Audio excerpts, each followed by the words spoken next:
Hello दोस्तों, नमस्कार। Santoshi IAS में आप सभी का एक बार फिर स्वागत है। आज हम यहाँ पर करते हैं practice set number 6। Practice set number 6 में आपको पूरा फुल लेंथ टेस्ट करवाया जाएगा।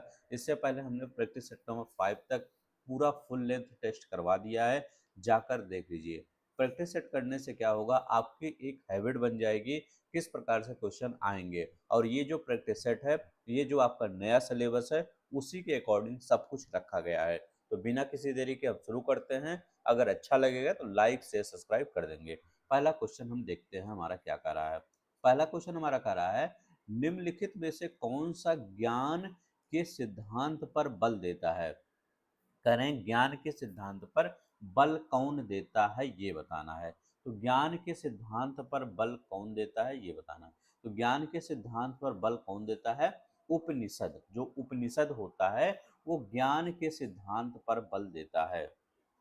ठीक है। अब ये आपसे पूछ सकता है कि उपनिषद कितने हैं, तो ये याद रख लेंगे उपनिषद कितने हैं।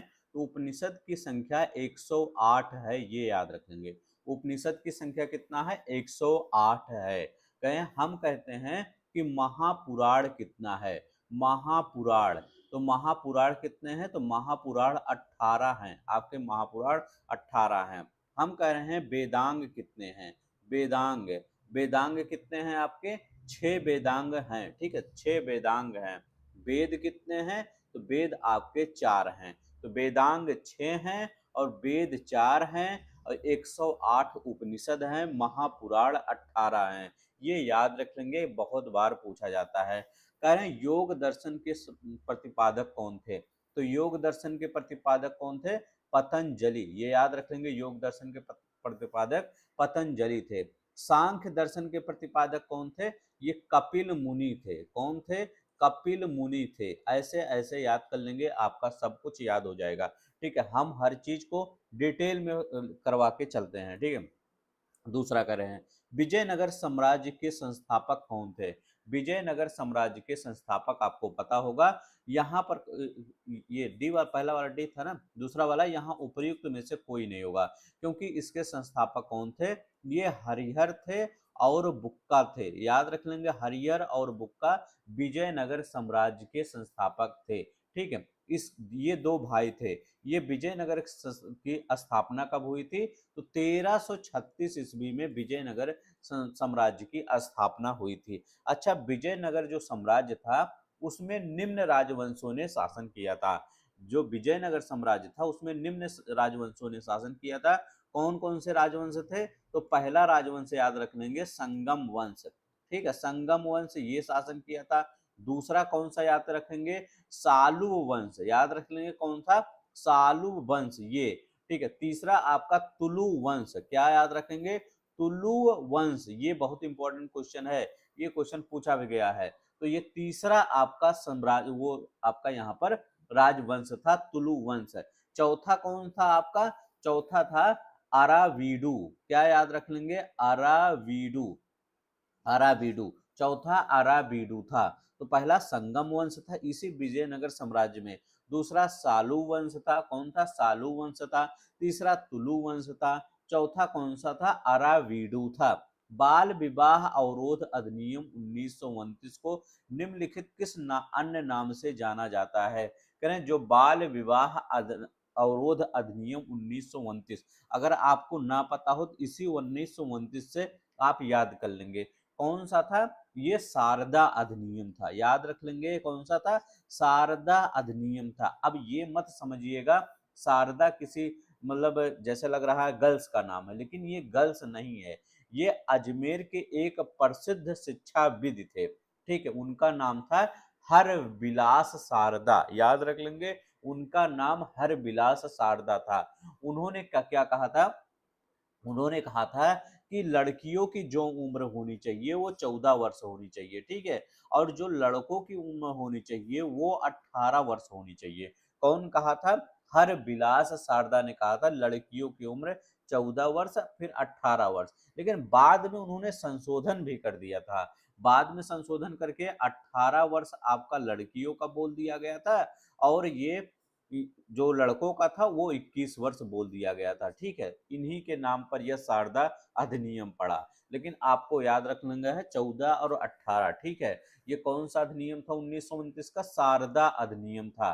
नेक्स्ट देखते हैं हमारा क्या कह रहा है।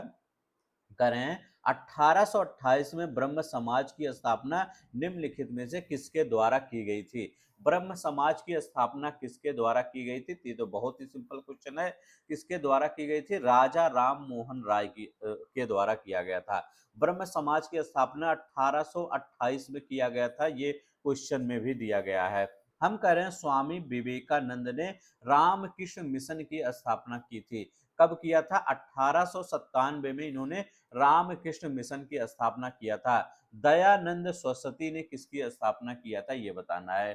तो दयानंद सरस्वती ने आर्य समाज की स्थापना किया था। इन्होंने इसका आर्य समाज की स्थापना इन्होंने किया था, दयानंद सरस्वती ने, ये याद रखना पड़ेगा। ठीक है, तो राजा राम मोहन राय ने 1828 में किसकी? ब्रह्म समाज की। आर्य समाज की स्थापना कब हुई थी? तो आर्य समाज की स्थापना 1875 में। ये उनकी पुस्तक याद रख लेंगे आर्य समाज की, सत्यार्थ प्रकाश। और ये स्वामी विवेकानंद ने 1897 में कौन? ये रामकृष्ण मिशन की स्थापना किए थे, रामकृष्ण मिशन। ठीक है, रामकृष्ण मिशन। तो आर्य समाज की 1875 में, रामकृष्ण 1897 में, राजा राम मोहन ने 1828 में किए थे। ठीक है, पांचवा देखते हैं। लॉर्ड कर्जन के बंगाल विभाजन के पीछे निम्नलिखित में से कौन सा मकसद नहीं था? जो बंगाल विभाजन था, कौन सा मकसद नहीं था, ये बताना है।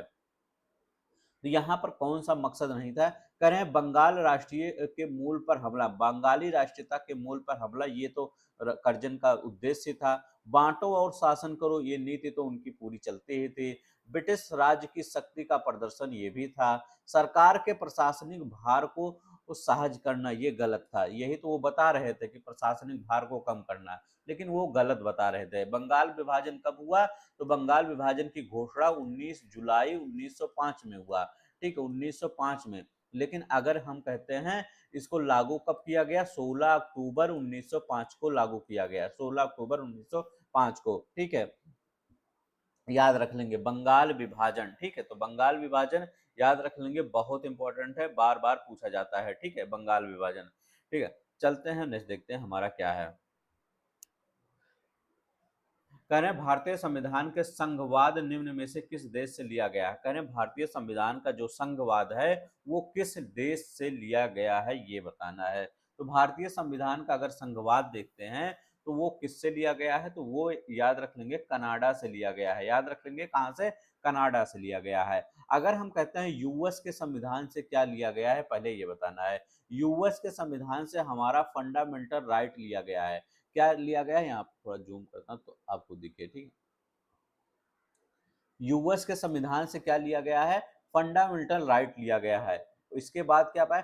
न्यायपालिका की स्वतंत्रता जो होता है, इंडिपेंडेंट जुडिशरी होती है उसके, तो इंडिपेंडेंस जुडिशरी जो है ये लिया गया है। तो ये फंडामेंटल राइट, इंडिपेंडेंस जुडिशरी लिया गया है। ठीक है, ये याद रख लेंगे।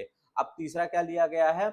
न्यायिक पुनरावलोकन लिया गया है। जो न्यायिक पुनरावलोकन है, जुडिशियल रिव्यू, ठीक है, उसकी लिया गया है। तो न्यायिक पुनर्विवेचन, जुडिशियल रिव्यू, ये वाला लिया गया है। ठीक है, उपराष्ट्रपति का जो पद होता है, जो उपराष्ट्रपति का पद होता है, ये लिया गया है। ठीक है, तो ये ऐसे याद रख लेंगे। कमला हैरिस उपराष्ट्रपति थी ना जब जो बाइडेन थे, तो लोग कह रहे थे कमला हैरिस इंडिया की हैं। ठीक है, तो इंडिया की हैं, तो उपराष्ट्रपति, तो बहुत मतलब बहुत देशों का आपको नहीं पता होगा कि उपराष्ट्रपति कौन है, लेकिन यहाँ पर जब कमला हैरिस बनी थी तो हर एक बच्चे बच्चे को पता चल गया था कि कमला हैरिस उपराष्ट्रपति, ठीक है, बनी है। तो हमारे यहाँ की थोड़ा सा कुछ भी अगर कनेक्शन रहता है तो हम सब थोड़ा सा गर्व फील करते हैं कि उतने बड़े पद पर पहुंचे हैं। ठीक है, तो उपराष्ट्रपति का पद कहाँ से लिया गया है? हमारे यहाँ से लिया गया है। ठीक है, वो सॉरी, वो अमेरिका से लिया गया है उपराष्ट्रपति। याद हो गया ना?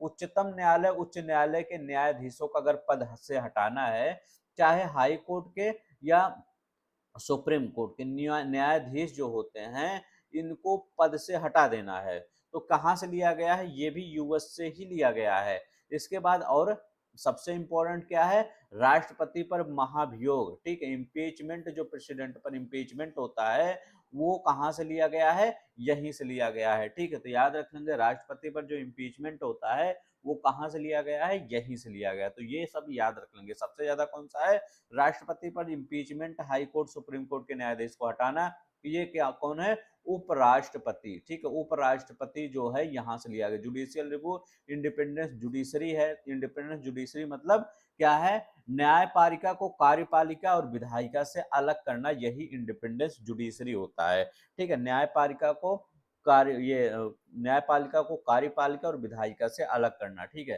फंडामेंटल राइट, सबसे ज्यादा फंडामेंटल राइट और इम्पीचमेंट सबसे ज्यादा इंपॉर्टेंट है। इतना यूएस के संविधान से लिया गया है, ये याद रखिएगा। संघवाद का ढांचा कहां से लिया गया है, ये कनाडा से लिया गया है। ऑस्ट्रेलिया के अगर संविधान से देखते हैं तो दो चीजें बहुत इंपॉर्टेंट है। एक होता है समवर्ती सूची, ठीक है, समवर्ती सूची जो है ये ऑस्ट्रेलिया के संविधान से लिया गया है। और क्या लिया गया है, संसद के दोनों सदनों की संयुक्त बैठक, ठीक है, संसद के दोनों सदनों की संयुक्त बैठक कहां से, ये ऑस्ट्रेलिया से लिया गया। दो चीजें ये याद रख लेंगे, ठीक है, संसद के दोनों सदनों की संयुक्त बैठक और समवर्ती सूची, ये ऑस्ट्रेलिया से लिया गया है, ठीक है, बहुत इंपॉर्टेंट है। चलते हैं नेक्स्ट देखते हैं, यूएस हो गया, ऑस्ट्रेलिया, चलते हैं नेक्स्ट देखते हैं। कहें संविधान की आत्मा के रूप में माना जाता है, संविधान की आत्मा किसको कहा जाता है ये बताना है। तो संविधान की आत्मा को देखिए बहुत बार प्रस्तावना को कहा जाता है, लेकिन डॉक्टर भीमराव अंबेडकर जी के अगर वक्तव्य देखते हैं तो वो कहते हैं आर्टिकल 32 जो है वो संविधान की आत्मा कहा, लेकिन भीमराव अंबेडकर जी को यहाँ पर नहीं बताया गया है, सिर्फ संविधान की आत्मा कहा गया है। इसका मतलब आपका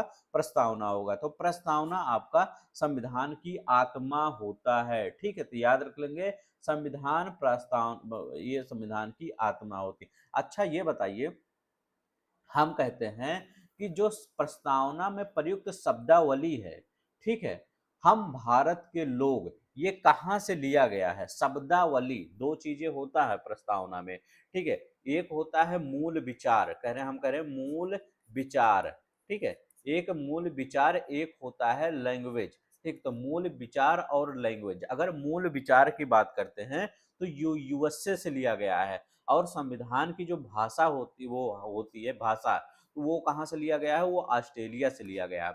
अगर हम कहते हैं प्रियम्बल की लैंग्वेज कहाँ से लिया गया है, तो वो ऑस्ट्रेलिया से लिया गया है। मूल विचार कहाँ से लिया गया है, हम भारत के लोग, ये यूएसए से लिया गया है, याद रख लेंगे। संविधान का मूल विचार याद रख लेंगे, ये यूएसए से लिया गया है। लैंग्वेज कहाँ, ऑस्ट्रेलिया से लिया गया है, ठीक है।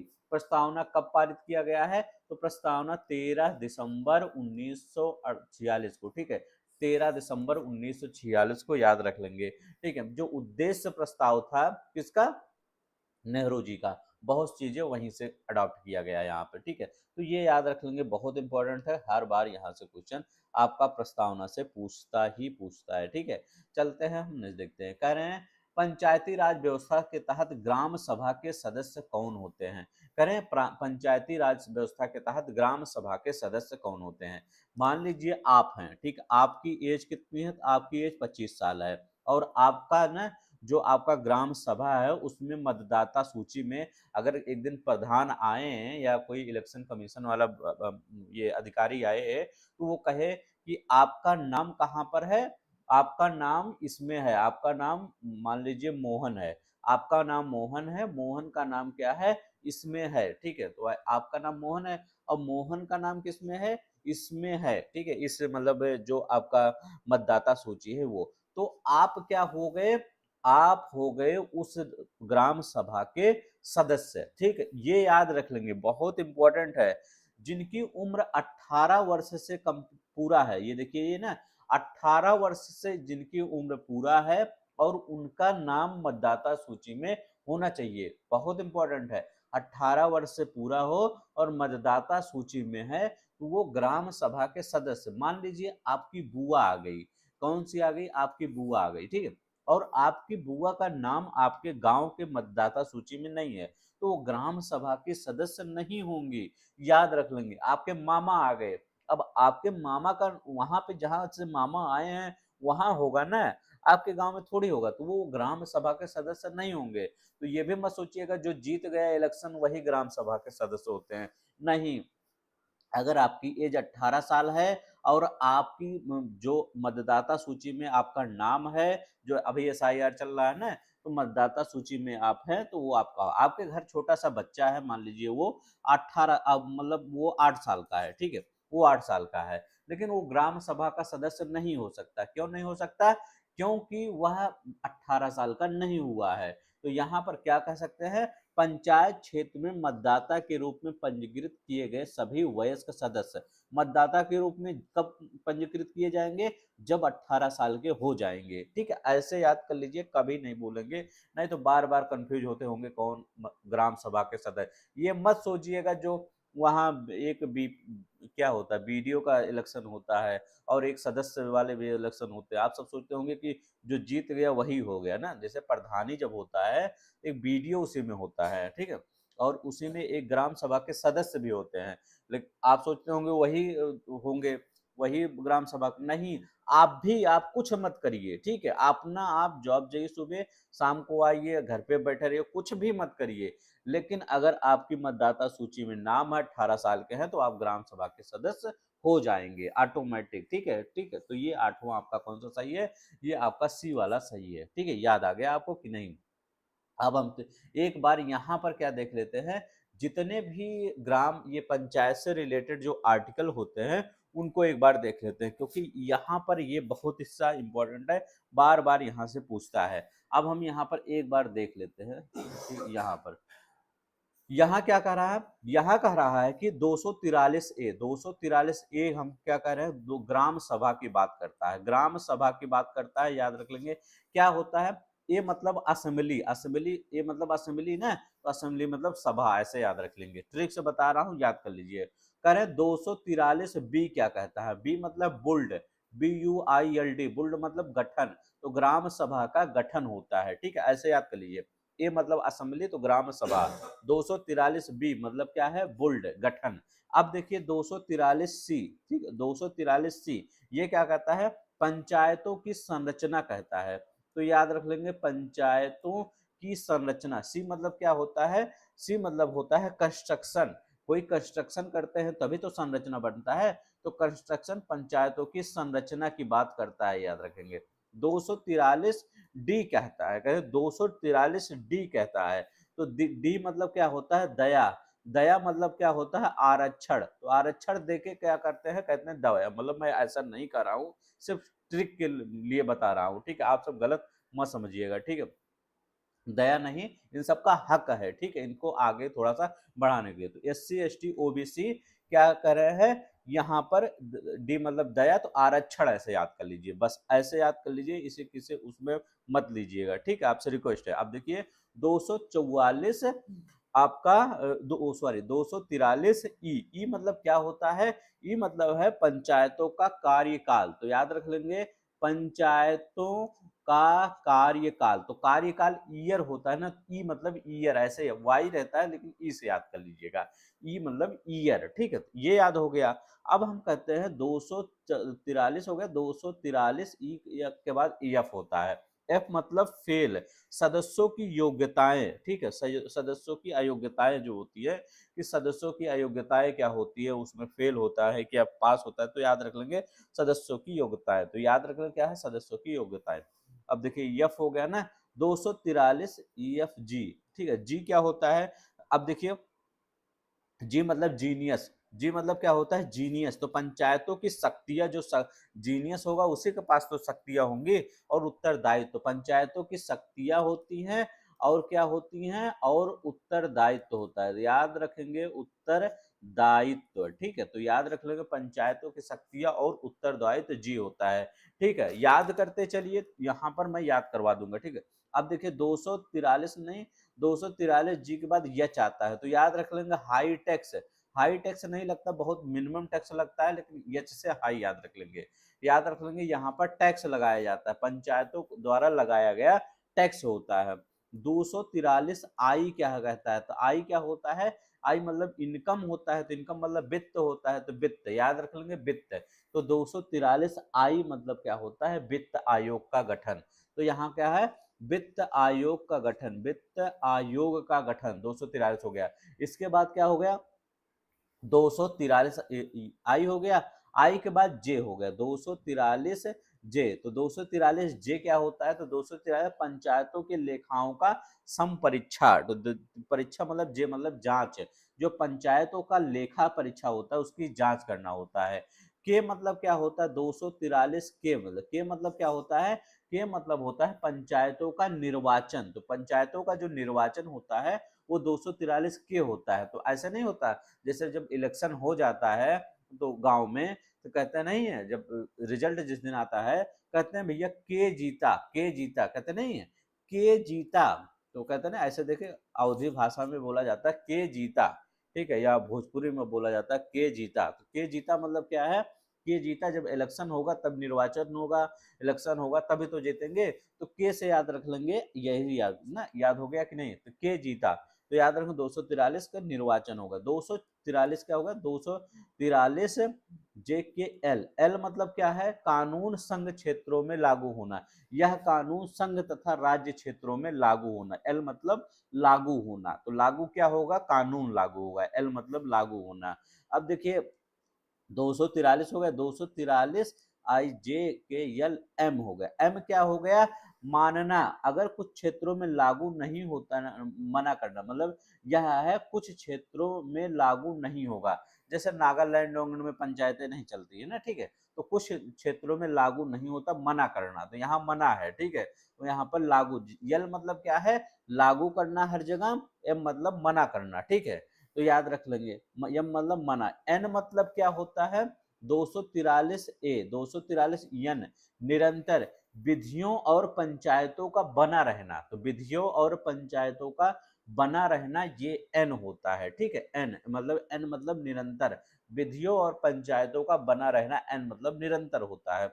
अब 243 ओ क्या कहता है, 243 ओ क्या कहता है, ओ कहता है ऑब्जेक्शन, ओ मतलब ऑब्जेक्शन, निर्वाचन के मामले में आप क्या कह सकते हैं, हस्तक्षेप नहीं, निर्वाचन के मामले में न्यायालय के हस्तक्षेप पर रोक है, ठीक है, तो मतलब वो मतलब ऑब्जेक्शन नहीं कर सकता। जिससे मान लीजिए निर्वाचन हुआ तो कोई ये नहीं जा सकता न्यायालय में कि हमारे यहाँ वो चुनाव गलत पड़ा सही पड़ा, निर्वाचन आयोग में जा सकते हैं लेकिन आप न्यायालय में नहीं जा सकते, ठीक है। आपने नहीं देखा होगा कि आपका कोई गांव का प्रधान हार गया तो वो आपका सुप्रीम कोर्ट हाई कोर्ट में चला गया, नहीं जा ही नहीं सकता, उसकी सुनवाई ही नहीं होगी, ठीक है, कानून में हमारा लिख दिया गया है। अब देखिए यहाँ पर किस ग्रह को लाल ग्रह के नाम से जाना जाता है, सिंपल है, मंगल ग्रह को लाल ग्रह के नाम से जाना जाता है, याद रख लेंगे किसको, मंगल ग्रह को लाल ग्रह के नाम से जाना जाता है, याद रखेंगे, ठीक है, इंपॉर्टेंट क्वेश्चन नहीं है, सिंपल क्वेश्चन है, आपको पता ही होगा, ठीक है। आकार में क्या है, आकार में सातवां, मंगल ग्रह आकार में सातवां सबसे बड़ा ग्रह है। और अगर हम दूरी के क्रम में देखते हैं तो दूरी के क्रम में ये कौन सा है, चौथा ग्रह है, ठीक है। पहले आपका कौन सा आता है, यहाँ सूर्य भगवान है, सूर्य भगवान के बगल में बुध है, बुध के बाद आपका शुक्र महाराज है, शुक्र महाराज के बाद पृथ्वी है, पृथ्वी के बाद आपके मंगल है, ठीक है। तो ये सब सिंपल ही होगा, आपको याद होगा, दूरी के क्रम में चौथा है, ठीक है। और अगर हम उसके देखते हैं बड़े के क्रम में तो आकार में सातवां है, ठीक है। ये आयरन ऑक्साइड की अधिकता के कारण इसकी छवि लाल दिखाई देती है, किसके कारण, आयरन ऑक्साइड की, आयरन ऑक्साइड की अधिकता के कारण लाल ग्रह इसको बोला जाता है। इसके दो उपग्रह है, ये मंगल ग्रह के दो उपग्रह है, वो बताइए, उनका नाम है फोबोस, याद रखेंगे उनका नाम क्या है, फोबोस, और क्या है, डीमोस नाम है, फोबोस और डीमोस इनके दो उपग्रह है। सबसे ऊंचा पर्वत यहाँ का क्या है, तो सबसे ऊंचा पर्वत है निक्स ओलंपिया, ठीक है, तो याद रख लेंगे निक्स ओलंपिया यहाँ का सबसे ऊंचा पर्वत है। इतना आपको याद रखना मंगल ग्रह के बारे में। यहाँ क्या कर रहे हैं, यहाँ डैश डैश कह रहे, डैश डैश यूरेशियाई प्लेट और भारतीय प्लेट के टकराव एवं सिकुड़न के परिणाम निर्मित लंबवत घाटियां हैं, ठीक है। कौन से लंबवत घाटियां हैं, जैसे यहाँ पर आप देखते होंगे ये यूरेशियाई प्लेट है, और यहाँ पर जो भारत का है यहाँ पर भारतीय प्लेट है, तो भारतीय प्लेट यूरेशियाई प्लेट जब टकराया है तो डेंस यूरेशियाई प्लेट और भारतीय प्लेट के टकराव से निर्मित घाटियां होती है, उनको क्या कहते हैं, डेंस कहते हैं, डेंस कहते हैं, याद रखें डेंस। करें निम्नलिखित में कौन पारिस्थितिकी तंत्र की जैव विविधता की बढ़ोतरी के लिए उत्तरदायित्व नहीं है। करें पारिस्थितिक तंत्र की जैव विविधता के लिए उत्तरदायित्व, देखिए कौन नहीं है, पारिस्थितिकी तंत्र की उत्पादकता जितनी बढ़ेगी उतनी ये जैव विविधता बढ़ेगा।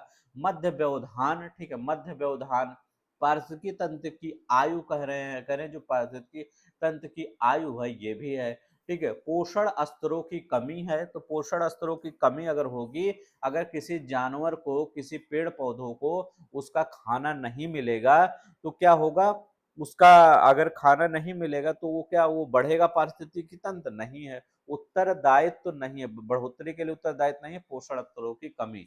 डी वाला आपका सही होगा, कौन सा, डी वाला सही होगा। 22 मई को क्या मनाया जाता है, तो 22 मई को मनाया जाता है अंतरराष्ट्रीय जैव विविधता दिवस, अंतरराष्ट्रीय जैव विविधता दिवस मनाया जाता है, जैव, ये भी याद रखेंगे, जैव विविधता दिवस मनाया जाता है। कह रहे हैं 12 नंबर का क्वेश्चन कर रहे हैं, यहाँ कह रहे हैं निम्न में से कौन सा एक निम्नीकरण डिग्रेडेबल प्रदूषक है, कौन डिग्रेडेबल, मतलब डिग्रेडेबल मतलब क्या है, जो आपका मिल जाता है मिट्टी उट्टी में, कौन सा है ये बताना है। तो घरेलू वाहित मल, जैसे घरेलू का आपका वाहित मल होता है, या आपका घरेलू के किचन के सामान होते हैं, जैसे सब्जी वब्जी ये सब होती हैं, तो वो होते हैं, पॉलीथीन वॉलीथीन की बात नहीं कर रहे हैं। और जो घरेलू जो नालियों से मलमूत्र निकलते हैं वो भी आपका डिग्रेडेबल है, डिग्रेडेबल हो जाता है, ठीक है। तो ये याद रख लेंगे, इसमें सूक्ष्म जीवों की क्या होता है, बहुत बड़ी भूमिका होती है जो वो तोड़ देते हैं, ठीक है। तो ये याद रख लेंगे, घरेलू माहिर ये डिग्रेडेबल। अगर हम कह रहे हैं डीडीटी, कहे हम डीडीटी अजैव निम्नीकरण है, अजैव निम्नीकरण है, अजैव, ये कई बार पूछा जाता है निम्नीकरण, क्योंकि जो डीडीटी है ये घुलता नहीं है, ठीक है, हमारे इन्वायरमेंट में बहुत दिन तक पड़ा रहता है डीडीटी। भारत का जैव विविधता के संदर्भ में सीलोन, फ्रागमाउथ, कॉपर स्मिथ, बॉर्बेट और ग्रे चिंड मिनीवेट और हाइट थ्रोटेड रेस्टार्ड क्या है, करें ये सब क्या है ये बताना है। तो ये क्या है, तो ये प्रकार के क्या है, ये प्रकार के पक्षी है, तो याद रख लेंगे क्या है, ये प्रकार के पक्षी हैं, ये आईयूसीएन की चिंताजनक सूची में शामिल किए गए हैं, तो याद रख लेंगे ये क्या है, ये पक्षी है, ठीक है। तो याद रख लेंगे क्या है, ये पक्षी है। नेक्स्ट देखते हैं हमारा यहाँ क्या करें, करें विभिन्न देशों द्वारा हस्ताक्षरित करार क्योटो प्रोटोकॉल का संबंध किससे है। करें जो क्योटो प्रोटोकॉल है वो उसका संबंध किससे है, तो क्योटो कहाँ पर है, तो जापान का, जापान में क्योटो है, क्योटो एक शहर है, वहां पर एक फ्रेमवर्क हुआ 11 दिसंबर 1947 को, कब, 11 दिसंबर 1947 को, United nation framework convention on climate change, तीसरे सम्मेलन में, जो यूनाइटेड नेशन का था तीसरा सम्मेलन था 11 दिसंबर 1997, क्योटो प्रोटोकॉल को स्वीकार किया गया। इसमें यह प्रोटोकॉल किसके लिए था, यह क्योटो प्रोटोकॉल एक था बाध्यकारी, याद रख लेंगे, बाध्यकारी था, ठीक है। दूसरा याद रखेंगे, यह प्रोटोकॉल स्वच्छ पर्यावरण और जलवायु परिवर्तन से संबंध है, ठीक है, क्या है, स्वच्छ पर्यावरण, ठीक है, पर्यावरण और जलवायु परिवर्तन से संबंध है, तो स्वच्छ पर्यावरण और जलवायु परिवर्तन, तो सी वाला आंसर सही है। कब ये हुआ, 11 दिसंबर 1997 में, डेट पूछ लीजिएगा, डेट याद रख लेंगे 11 दिसंबर 1997। अभी मैं आपके लिए इन्वायरमेंट लाने वाला हूँ, अभी जो आपका लगभग ये खत्म हो गया ग्राम विकास वाला 5 नंबर का लगभग हमने कंप्लीट करवा दिया है, जाकर देख लीजिए, बहुत ही इंपॉर्टेंट क्वेश्चन सब कुछ करवाए हैं। एक बार अगर आप क्वेश्चन देखेंगे आपको खुद ही लगेगा कि कितने इंपॉर्टेंट क्वेश्चन है। पीडीएफ अगर नहीं देखने मिला, पीडीएफ आप टेलीग्राम से डाउनलोड करिए, एक बार पीडीएफ देख लेंगे फिर आपको खुद ही मन करेगा कि यहाँ पढ़ते हैं, बहुत अच्छे अच्छे क्वेश्चन यहाँ पर दिए गए हैं, ठीक है। पीडीएफ भी कम से कम देख लीजिए, free cost, free of cost है, ठीक है। बाद में ये मत कहिएगा पेपर देने के बाद, क्योंकि आप कोई भी पेपर हमको बता दीजिए, जितना चीजें हमने पढ़ाया है, हमने 80% कोई भी पेपर आपका ऑलरेडी हो, ठीक है। चाहे आपका यूपी ट्रिपल एस सी हो, चाहे यूपी पीसीएस हो, मैं आपको सबूत दिखा सकता हूँ। 80% क्वेश्चन में फंसा देता हूँ, ठीक। अब किस्मत क्या है पता नहीं, लेकिन 80% क्वेश्चन में किसी भी एग्जाम का सबूत लीजिए, मैं दिखा दूंगा। निम्नलिखित में से कौन सा देश उत्तर प्रदेश राज्य के साथ अंतरराष्ट्रीय सीमा साझा करता है? कौन सा देश है जो उत्तर प्रदेश राज्य के साथ अंतरराष्ट्रीय सीमा साझा करता है? कौन सा राज्य एक अंतरराष्ट्रीय, उत्तर प्रदेश राज्य के साथ है अंतरराष्ट्रीय सीमा साझा करता है? तो ये नेपाल करता है, तो याद रख लेंगे, इसमें क्या है, नेपाल है, सिंपल ही क्वेश्चन था। अब देखिए, उत्तर प्रदेश नेपाल के साथ अंतरराष्ट्रीय सीमा साझा करता है, और 7 जिले याद रख लेंगे। ये 7 जिले एक बार आरो यारो में आया था, ठीक है, आरो यारो 2021 का शायद पेपर था, उसमें आया था। तो कौन सा जिला है, तो पीलीभीत याद रख लेंगे। पीलीभीत जो है उत्तर प्रदेश के साथ, मतलब नेपाल के साथ बॉर्डर शेयर करता है, ठीक है। इसके बाद क्या है, 7 जिले हैं, लखीमपुर खीरी, लखीमपुर खीरी के बाद आप याद रखेंगे बहराइच, याद रखेंगे बहराइच। बहराइच के बाद याद रखेंगे श्रावस्ती याद रख लेंगे। इसके बाद आपका याद रखेंगे बलरामपुर, याद रख लेंगे बलरामपुर। सिद्धार्थ नगर याद रखेंगे, जिसका मुख्यालय नवगढ़ है, सिद्धार्थ नगर, ठीक है, सिद्धार्थ नगर याद रख लेंगे। इसके बाद महाराजगंज याद रखें, महाराजगंज, ठीक। कितना हो गया, 1 2 3 4 5 6 7 हो गया ना। तो पीलीभीत, लखीमपुर खीरी हो गया, बहराइच हो गया, श्रावस्ती हो गया, बलरामपुर हो गया, सिद्धार्थ नगर हो गया, महाराज हो गया। ये क्या करते हैं, ये पूरब, ये पश्चिम से पूरब की ओर है। ये पीलीभीत से चलेंगे महाराजगंज पश्चिम से पूरब, तो ये भी याद रखा करिए, नहीं तो पता चला आप पूछ ले कि पहले पश्चिम में सबसे ज्यादा कौन है, ये पूरब में, तो ये पश्चिम है, ठीक है, ये पश्चिम से और ये पूरब की तरफ है, ठीक है, तो ये पश्चिम से पूरब की तरफ है। पीलीभीत, लखीमपुर खीरी, बहराइच, श्रावस्ती, बलरामपुर, सिद्धार्थनगर, महाराजगंज, ठीक है। नवाबगंज पक्षी अभ्यारण्य किस जिले में है? करें, नवाबगंज जो पक्षी अभ्यारण्य है ये किस जिले में है? तो ये नवाबगंज कहाँ पर है? उन्नाव जिले में है। याद रख लेंगे, नवाबगंज पक्षी अभ्यारण्य कहाँ पे है? उन्नाव जिले में है। बहुत इंपॉर्टेंट है। 2015 में इसका नाम बदलकर क्या कर दिया गया है? शहीद चंद्रशेखर आजाद पक्षी अभ्यारण्य, ठीक है। इसकी मतलब लंबाई कितना, 224.6 हेक्टेयर में फैला हुआ है, ठीक है। डीपीआई का मतलब क्या होता है? कहें, जो डीपीआई होता है इसका मतलब क्या होता है, ये बताना है। डीपीआई का मतलब होता है डॉट्स पर इंच, डॉट्स पर इंच, ठीक है, डॉट्स पर इंच इसका मतलब होता है, डॉट्स पर इंच, ठीक है, ये याद रख लेंगे। यह प्रिंटिंग और डिजिटल इमेजिंग में रेजुलेशन मापने की इकाई होती है, ठीक है। क्या है? प्रिंटिंग और डिजिटल इमेजिंग में रिजोल्यूशन मापता है डीपीआई, ठीक है, डीपीआई। अब रिजोल्यूशन क्या होता है? जैसे क्या कहते हैं, आप कहते हैं 1080, ठीक है, 1080 डीपीआई। अब ये कहते हैं, अब तो 2100 चलने लगा है, 1900 चलता है, ठीक है, 700, 360, 300 कितना चलता है, 60 चलता है क्या, ऐसे जो आपका एकदम लो वाला होता है। तो याद रख लेंगे डीपीआई का मतलब डॉट्स पर इंच, ठीक है। नेक्स्ट देखते हैं हमारा क्या कर रहे हैं।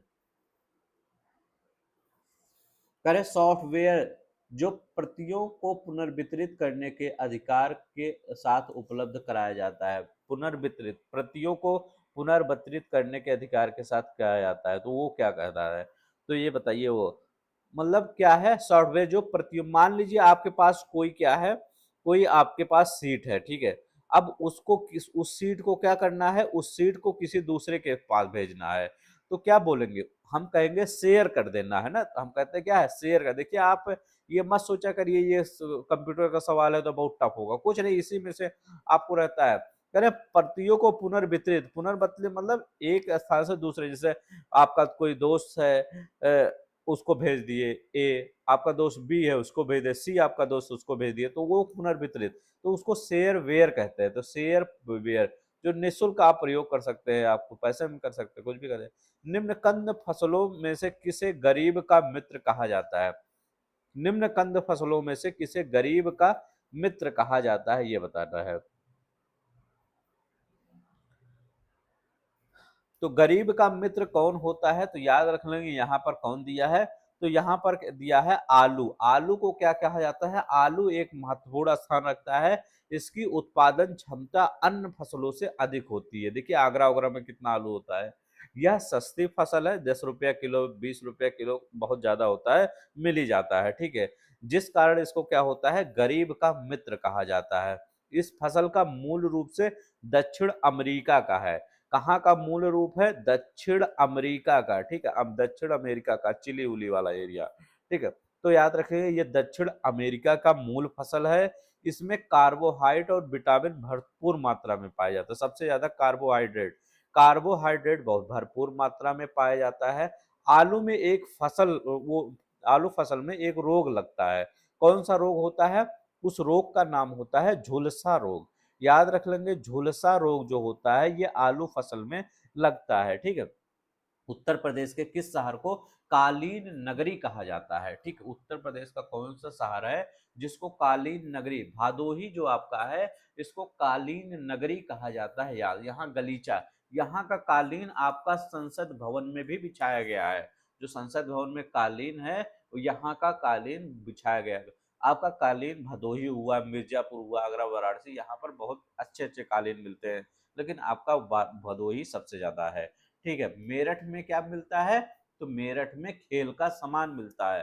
तो याद रख लेंगे मेरठ में क्या मिलता है, खेल का सामान के लिए सबसे ज्यादा प्रसिद्ध है। कैंची है, खेल का सामान, ये सब ज्यादा मेरठ में मिलता है। सोनभद्र किस लिए प्रसिद्ध है, तो सोनभद्र में आप देखे होंगे सबसे ज्यादा वन पाए जाते हैं। अगर आपसे कहे कि सबसे ज्यादा वन कहाँ पाए जाते हैं, तो सबसे ज्यादा वन सोनभद्र इलाके में। परसेंटेज या वैसे दोनों ही मामले में आपका सोनभद्र में सबसे ज्यादा वन पाए जाते हैं, ठीक है। वन क्षेत्र वाला ये है। कह रहे हैं यहाँ कह रहे हैं कि यूपीएसआईडीए का फुल फॉर्म क्या होता है, ऐसे क्वेश्चन इस बार आया हुआ था, ठीक है। तो यूपीआईएसडी का फुल फॉर्म क्या होता है ये बताना है। तो इसका फुल फुल फॉर्म क्या, जूनियर असिस्टेंट का पेपर आया था उसमें पूछा गया था, शायद गौतम बुद्ध नगर वाला शायद पूछा गया था, ठीक है। तो यहाँ कह रहे हैं इसका फुल फॉर्म क्या होता है ये बताना है। तो उत्तर प्रदेश राज्य औद्योगिक विकास प्राधिकरण, ठीक है। उत्तर प्रदेश राज्य औद्योगिक, यहाँ पर पहला वाला ही हो जाएगा, उत्तर प्रदेश राज्य औद्योगिक विकास प्राधिकरण। इसका यू क्या है, यू ऐसे लिख देता हूँ ज्यादा सही आएगा, यू पी एस, ठीक है, आई डी ए, ठीक है, यूपीएस। उत्तर प्रदेश, उत्तर प्रदेश ये हो गया, एस मतलब राज्य, ठीक है, आई मतलब इंडस्ट्रियल, ठीक है, डी मतलब डेवलपमेंट है, ए मतलब अथॉरिटी प्राधिकरण, ठीक है। तो यूपीएस आईडीए उत्तर प्रदेश राज्य इंडस्ट्रियल औद्योगिक प्राधिकरण, ठीक है। उत्तर प्रदेश राज्य औद्योगिक विकास प्राधिकरण, उत्तर प्रदेश राज्य औद्योगिक विकास प्राधिकरण, कई बार पढ़िए याद हो जाएगा, उत्तर प्रदेश राज्य औद्योगिक विकास प्राधिकरण। इस लेक्चर को देखने का मतलब क्या है, आपका बहुत सी चीजें रिवीजन हो जाती हैं, ठीक है। तो ये बहुत ज्यादा इंपॉर्टेंट होता है। अभी ट्रिपल एससी के द्वारा ये पूछा गया था, कौन सा पूछा गया था, GNIDA गिनीरा पूछा गया था, ठीक है। कह रहे थे इसका पूर्ण रूप बता दीजिए, तो सबका पूर्ण रूप याद रख लिया करिए। इसका GNIDA इसका पूर्ण रूप क्या है, ग्रेटर, याद रख लेंगे ग्रेटर, एक दिन मैं इसको हैंड रिटन नोट्स में करवा दूंगा, ठीक है।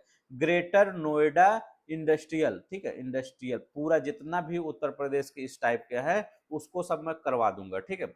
आज ही या कल मैं करवा दूंगा, ठीक है, कल आ जाएगा वीडियो, ठीक है। आप बेल आइकन दबा लीजिएगा ताकि मिल जाएगा, और ट्रिक के साथ बता दूंगा, भूलेगा नहीं। उत्तर ग्रेटर नोएडा, ग्रेटर नोएडा हो गया। अब देखिए आई मतलब क्या होता है, इंडस्ट्रियल, इंडस्ट्रियल हो गया। डी मतलब हमेशा डेवलपमेंट होता है, अथॉरिटी ऐसे दिया था।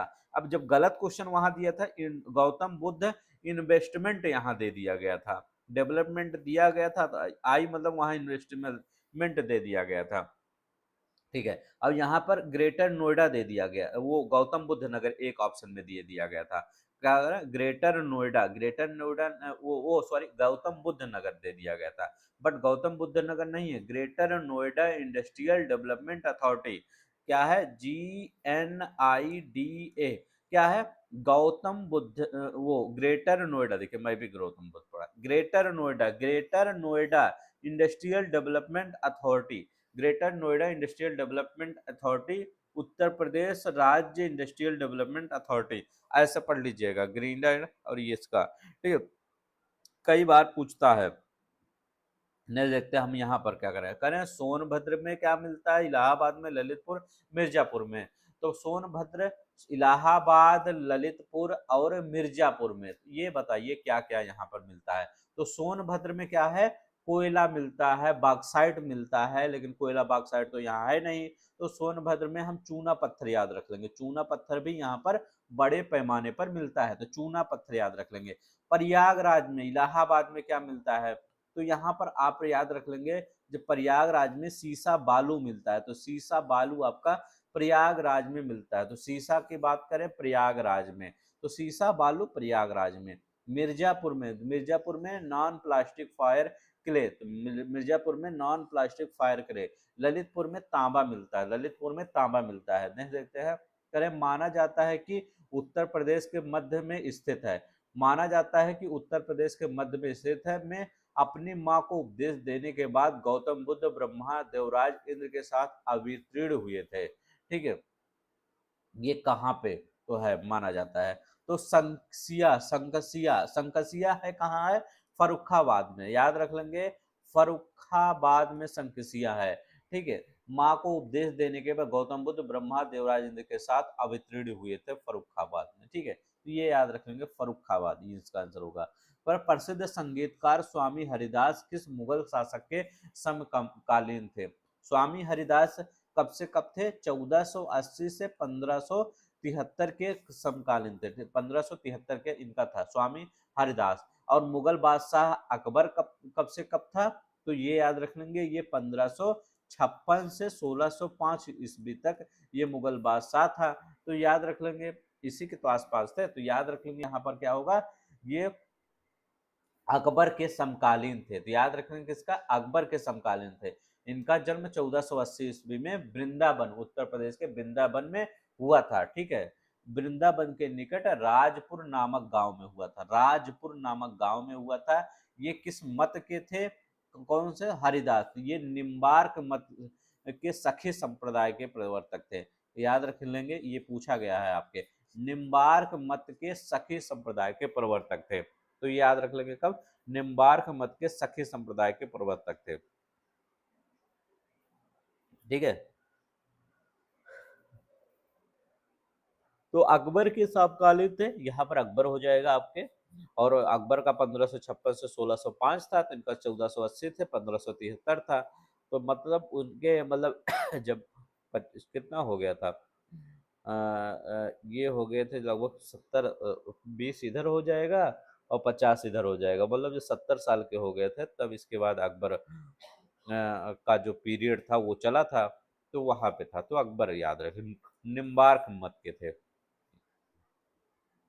नवाब सुजाउद्दौला की बेगम का प्रसिद्ध मकबरा, सुजाउद्दौला की बेगम का प्रसिद्ध मकबरा, बहू बेगम का मकबरा निम्नलिखित में से किस स्थान पे है। तो ये बहुत इंपॉर्टेंट क्वेश्चन है, वो अच्छा क्वेश्चन है।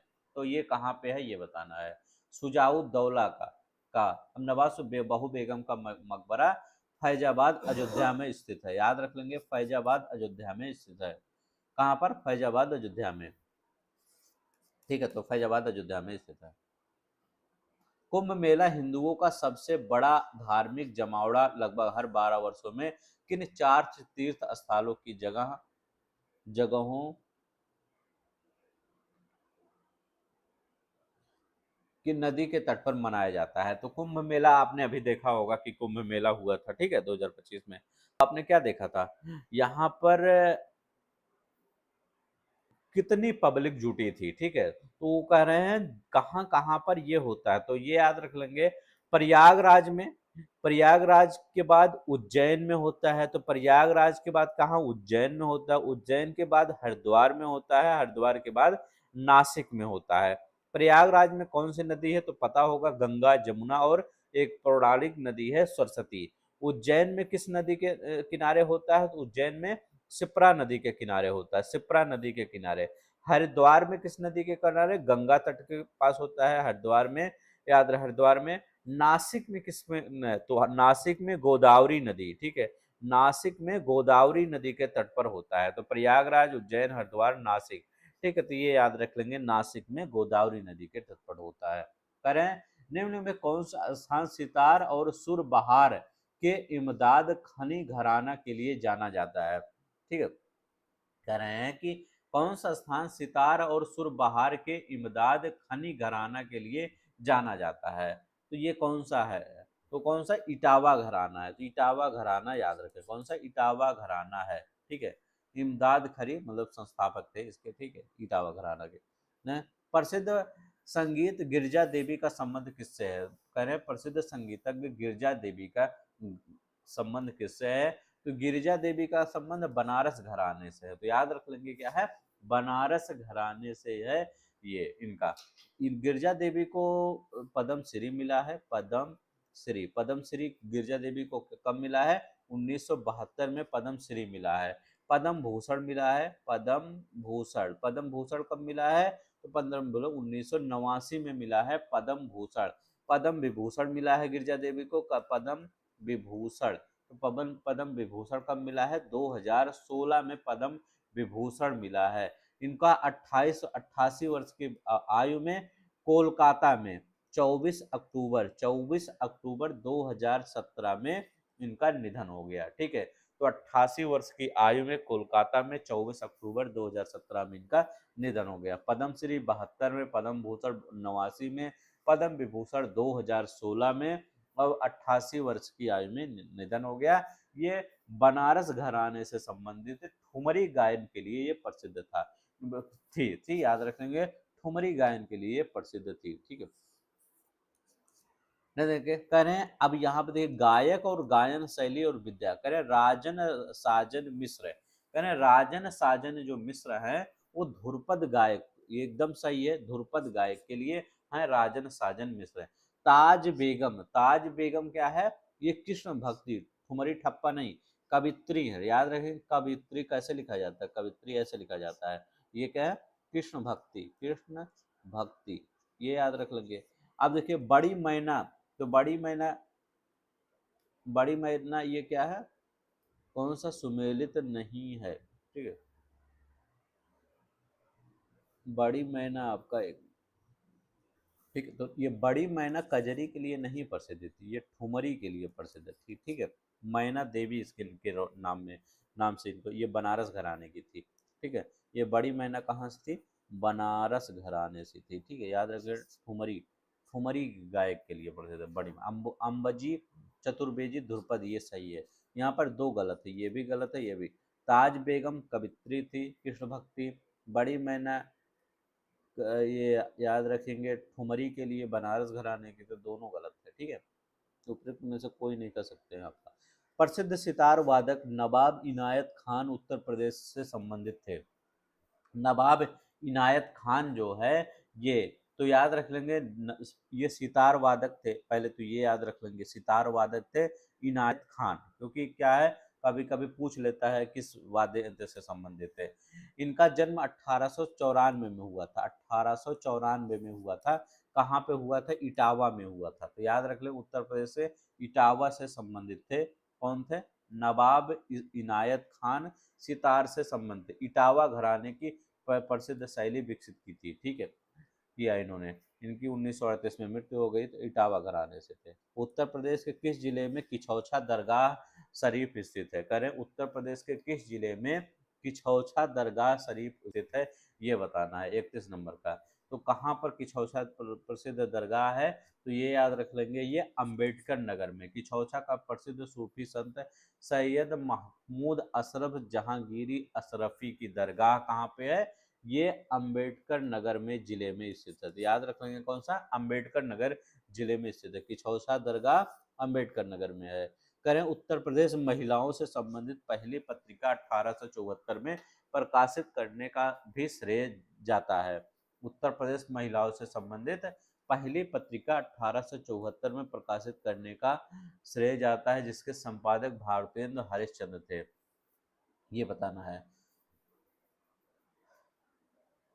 तो यहाँ बाला बोधनी पहली पत्रिका कौन थी, बाला बोधनी।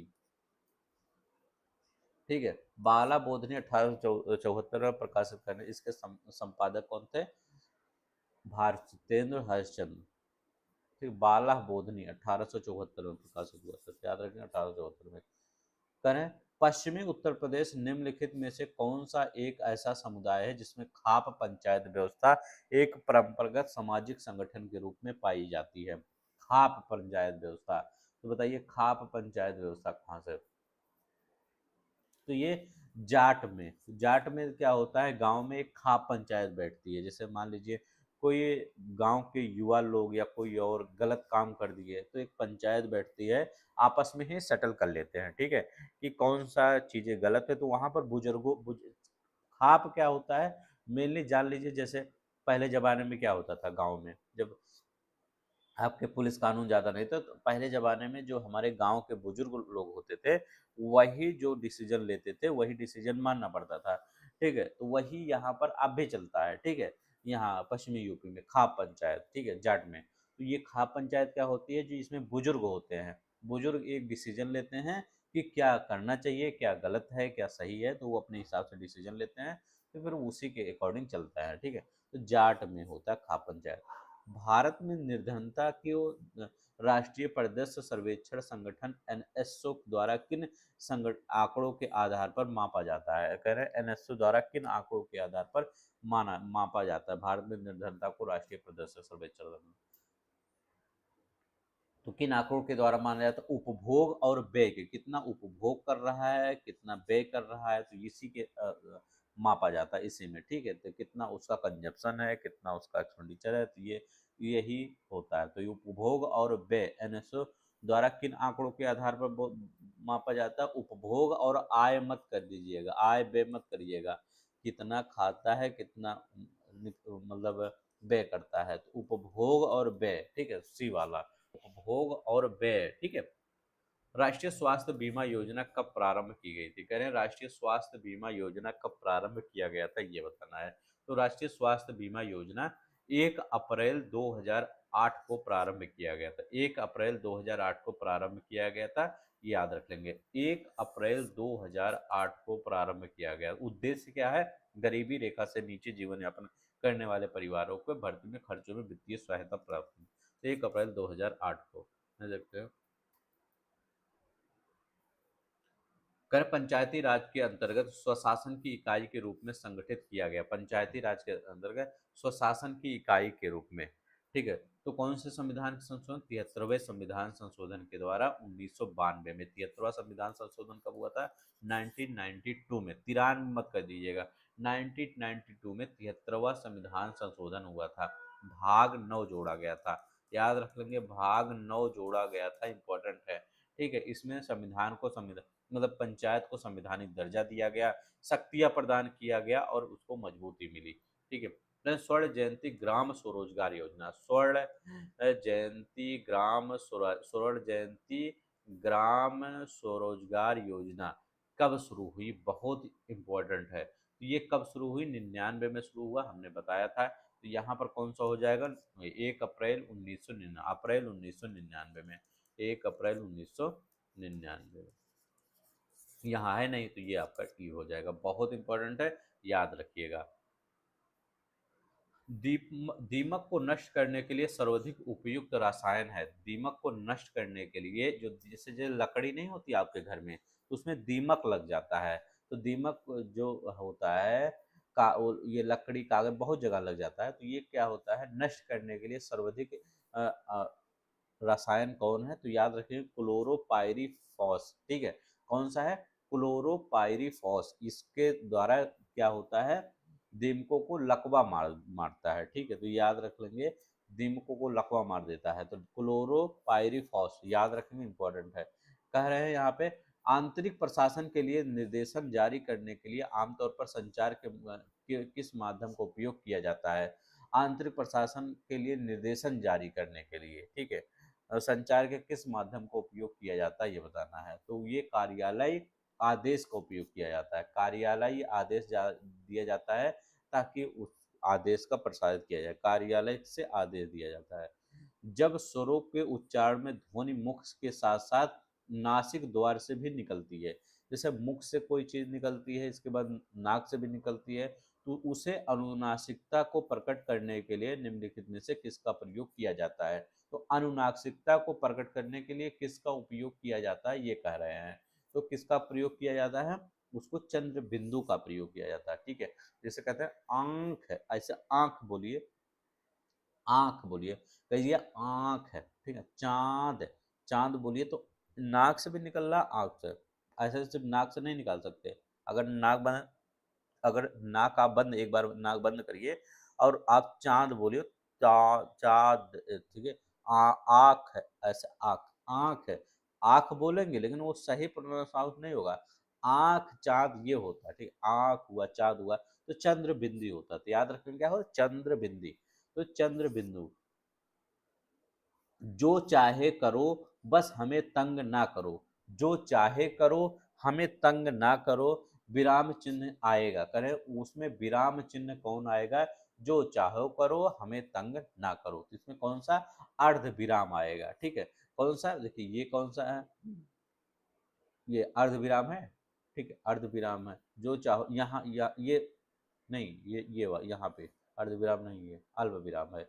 अर्ध विराम यहाँ पे ये हो जाएगा, जैसे करो इसके बाद ये हो जाएगा, ऐसे अर्ध विराम ये होता ना, ऐसे, तो यहाँ पर ये हो जाएगा। ठीक, तो यहाँ पर जो चाहे करो बस हमें तंग ना करो।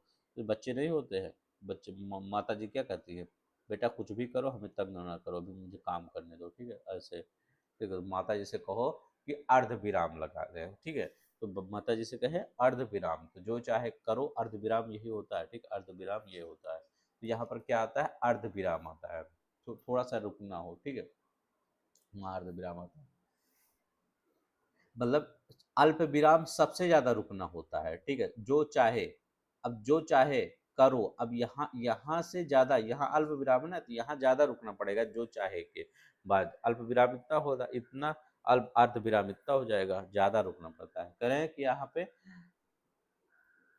शब्द प्रकार के आधार पर मनुष्यता शब्दों का कौन सा भेद है, करें शब्द प्रकार के आधार पर मनुष्यता शब्दों का कौन सा भेद है, मनुष्यता शब्दों का कौन सा भेद है ये बताना है। तो ये भाववाचक संज्ञा है, तो याद रखेंगे क्या है, भाववाचक संज्ञा है। ठीक है, मनुष्यता कौन सा है, जब क्या होता है, जब पदार्थों का गुण हुआ, दोष हुआ, धर्म दशा स्वभाव बताना हुआ, तो ये क्या हुआ, भाववाचक होता है। जैसे मैंने कहा मनुष्यता, मैंने कहा परायापन, तो यहाँ भाव आ रहा है ना, कि हमारा वो पराया है। मिठास आ रहा है, करें मिठास हो रहा है, तो याद रख लेंगे क्या है, मिठास, तो इसका मतलब क्या है, मिठास है। ठीक है, हमने कहा कि वो बुढ़ापा, तो याद रख लेंगे क्या है, बुढ़ापा, तो ये भाववाचक संज्ञा है। ठीक है, तो ये सब क्या है, भाववाचक संज्ञा। नेक्स्ट देखते हैं हमारा क्या है, मैंने नौकर से खाना बनवाया, वाक्य में कौन सी क्रिया है, मैंने नौकर से खाना बनवाया, तो मैंने नौकर से खाना बनाया, कौन सा, प्रेरणार्थक क्रिया है, तो प्रेरणार्थक क्रिया है, मैंने नौकर से खाना बनाया, तो प्रेरणा, जैसे किसी से बनवाने का आया, जैसे कटना से, जैसे कटना, बनना से, यहाँ से बनना से क्या आ गया, बनना से बनवाना आ गया, बनवाना।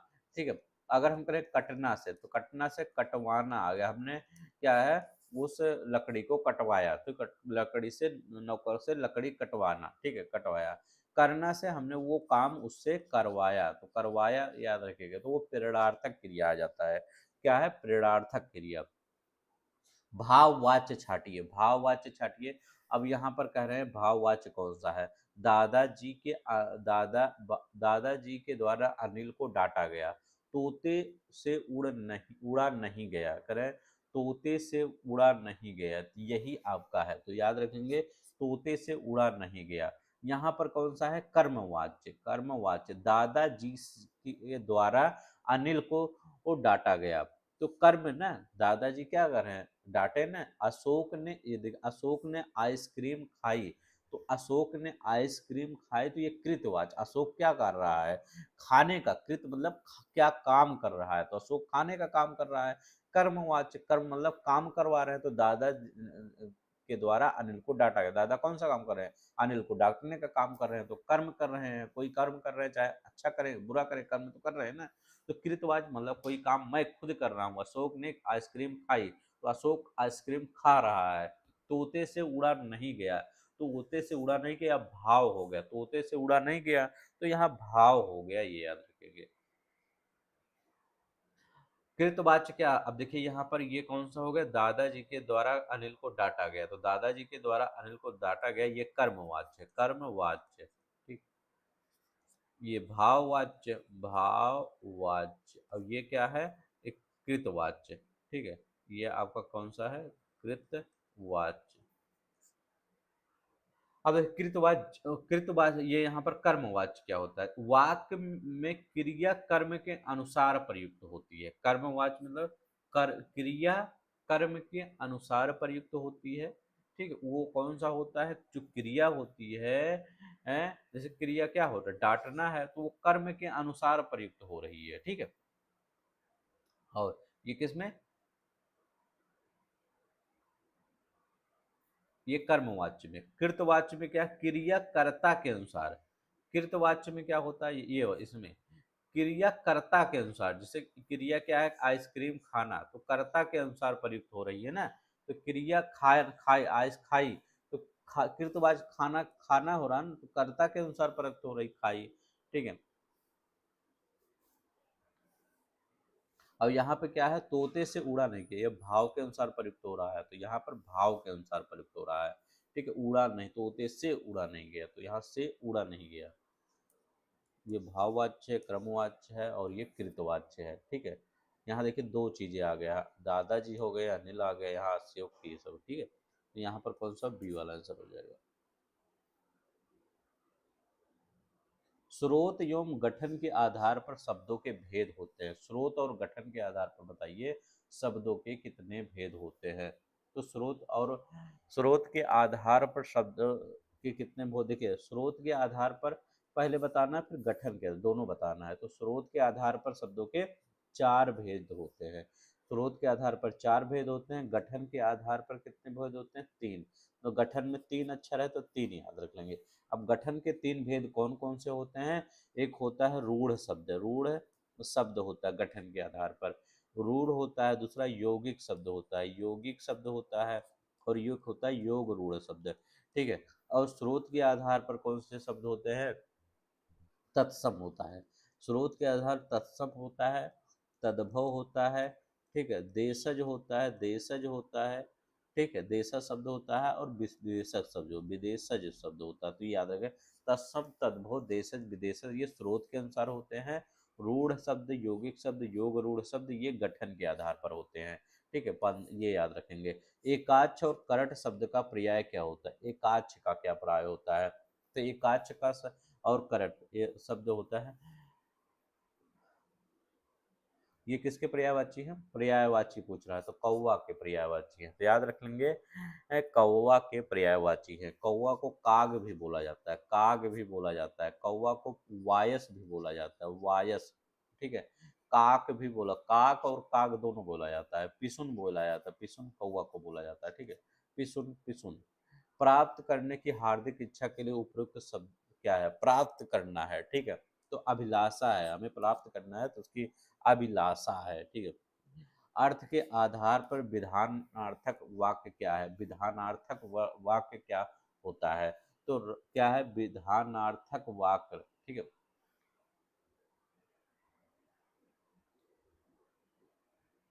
विधानार्थक वाक्य क्या होता है बताइए, विधान, जैसे किसी वाक्य जिससे किसी प्रकार की सूचना या जानकारी प्राप्त होती है, उसे विधानवाचक वाक्य कहते हैं, विधान, ठीक है। तो इसमें किससे जानकारी प्राप्त हो रही है, कहना राहुल खेलता है, राहुल खेलेगा, राहुल तुम खेलो, राहुल गाएगा या नहीं। तो हमको यहाँ पर अगर हम कहते हैं राहुल क्या है, खेलेगा, अभी हमको जानकारी नहीं है कि राहुल खेलेगा कि नहीं खेलेगा, ठीक है, ये नहीं। राहुल तुम खेलो, अभी भी हमको जानकारी नहीं है कि राहुल तुम खेलो या नहीं, तुम खेलो, अभी हम उसको एडवाइस दे रहे हैं ना कि आप खेलो, ठीक है। लेकिन राहुल खेलता है, इसमें हमको पूरी जानकारी है कि राहुल खेल रहा है, कुछ भी खेल रहा हो, लेकिन राहुल खेल रहा है, ठीक है। अब हमने हमने कहा कि राम पढ़ता है, राम पढ़ता है, तो राम पढ़ता है क्या है, राम पढ़ रहा है ना, तो उसको विधानार्थक वाक्य कहते हैं, ठीक है। तो जिसमें जानकारी प्राप्त होती है, तो याद रखिए।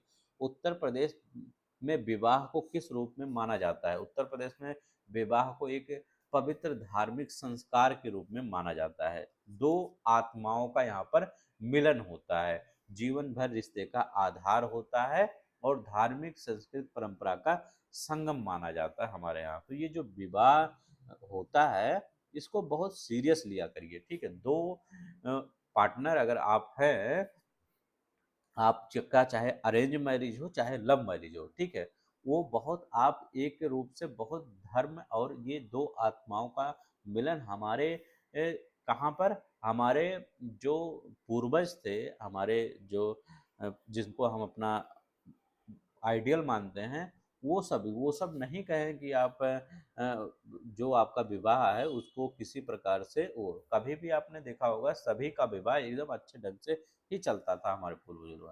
तो याद रखना। लेकिन आजकल क्या हुआ, आजकल ऐसा बहुत कम देखने को मिलता है, ठीक है। तो उत्तर प्रदेश में जो विवाह एक पवित्र बंधन होता है, धार्मिक संस्कार होता है, ठीक है, समझौता नहीं होता है, यहाँ समझौता किया जाता है, कानूनी अनुबंध नहीं होता है, ये धार्मिक संस्कार होता है, तभी विवाह चल पाएगा, नहीं तो नहीं चल पाएगा। सामुदायिक विकास कार्यक्रम का सर्वप्रथम प्रायोगिक शुरुआत उत्तर प्रदेश के किन जिलों में की गई थी?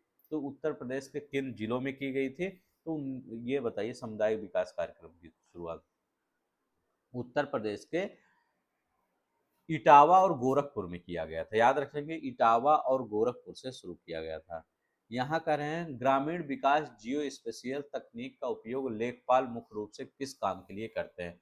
जो ग्रामीण विकास में जियो स्पेशियल तकनीक का प्रयोग इसमें किस लिए किया जाता है? तो यहाँ पर याद रखें, गांव के नक्शों का सटीक सीमांकन और आपदा प्रबंधन में किया जाता है। जो गांव के नक्शे होते हैं उनका सटीक सीमांकन किया जाता है और आपदा प्रबंधन में उपयोग किया जाता है, ठीक है।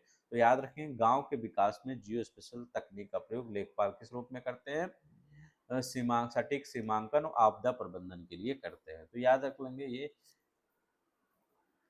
परम श्रृंखला के अनुसार सुपर कंप्यूटरों का विकास भारत की किस संस्था द्वारा किया गया? भारत की किस संस्था द्वारा, भारत होगा ना, किस संस्था द्वारा किया गया सुपर कंप्यूटर? तो सी डैक के द्वारा किया, सी डैक पूरे के द्वारा किया जाता है 1991 में, ठीक है, सी डैक के द्वारा। नहीं, देखते हैं, कह रहे हरिकेन प्रति घंटे कितने किलोमीटर गति से चलते हैं? हरिकेन जो होते हैं ये प्रति घंटे कितने वर्ग, मतलब कितने किलोमीटर, तो 120 किलोमीटर प्रति घंटे के चाल से चलते हैं, ठीक है। ये हरिकेन कहाँ आता है? तो अटलांटिक के क्षेत्र में, संयुक्त राज्य अमेरिका, कनाडा, यहाँ सब हरिकेन आता है, ठीक है। तो अटलांटिक के क्षेत्र में ये हरिकेन ज्यादा वहां सब आता है, ठीक है। नेक्स्ट देखते हैं हमारा क्या कह रहे हैं कि हमारे यहाँ क्या आता है, हमारे यहाँ साइक्लोन आता है, ठीक है। ऑस्ट्रेलिया में क्या आता है? बिली बिली आता है, ठीक है। ऑस्ट्रेलिया में क्या आता है? बिली बिली आता है। निम्नलिखित में कौन सा असंचारित डाटा का उदाहरण नहीं है? असंचारित डाटा का उदाहरण नहीं है। तो यहाँ पर क्या होता है असंचारित डाटा का तो उदाहरण नहीं है? तो ये स्प्रेडशीट टेबल, ठीक है, स्प्रेडशीट टेबल, कोई असंचारित मतलब जो संचरित डाटा का उदाहरण हो। तो जो डाटा होता है उसमें डेटा में नहीं लिखा जाता, टेबल में नहीं लिखा जाता, तो ये इसमें टेबल में, ये भी टेबल में, ये भी टेबल में, तो ये लिखा जाता है, तो ये स्प्रेडशीट टेबल होता है, ठीक है। तो ये याद रखेंगे। यहाँ पर क्या होता है? टेक्स्ट, इमेज, वीडियो, ऑडियो के रूप में होता है, ठीक है, ये याद।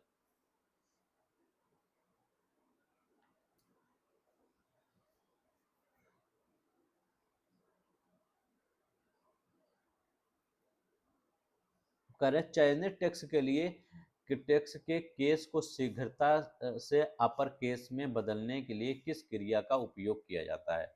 जैसे चयनित टेक्स्ट के केस को शीघ्रता से अपर केस में, ठीक है, बदलने के लिए किस क्रिया का प्रयोग किया जाता है?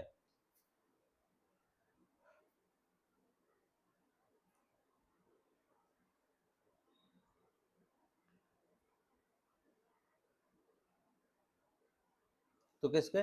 शिफ्ट F3 का प्रयोग किया जाता है, कभी देखा करिए, ठीक है। तो शिफ्ट F3 का प्रयोग किया जाता है, कौन सा? शिफ्ट F3 का प्रयोग किया जाता है। करें, किस प्रकार के कंप्यूटर को इंटरनेट होस्ट माना जाता है? करें, किस प्रकार के कंप्यूटर को इंटरनेट का होस्ट माना जाता है, ठीक है। तो कौन सा, main frame computer, mini computer और पर्सनल कंप्यूटर, ठीक है, तो इंटरनेट का होस्ट माना जाता है।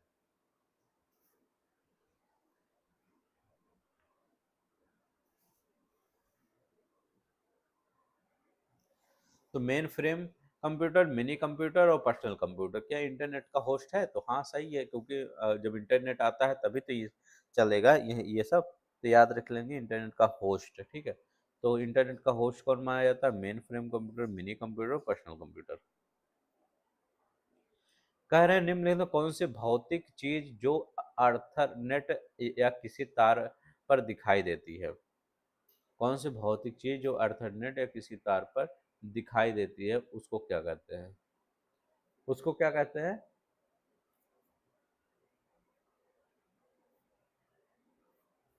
ये पैकेट होता है, ठीक है। तो यह डेटा एक छोटा टुकड़ा होता है जो नेटवर्क पे भेजा जाता है, ठीक है। तो ये पैकेट के रूप में डेटा को ट्रांसफर करते हैं, तो याद रखेंगे पैकेट, ठीक है। क्या होता है? पैकेट। कई वित्तीय संस्थानों से जुड़े सीमा पार डिजिटल भुगतान के लिए किस अंतर संचालिकता मानक का उपयोग किया जाता है? कई वित्तीय संस्थानों से जुड़े सीमा पार डिजिटल भुगतान के लिए किस अंतर संचालिकता, ठीक है, का उपयोग किया जाता है, ये बताना है। तो ISO 200022 का प्रयोग किया जाता है, ठीक है। वैश्विक वित्तीय संदेश विनिमय मानक है, इसी का प्रयोग किया जाता है। और आपका जो होता है स्विफ्ट RTGS है, के लिए अन्य भुगतान प्रयोग है।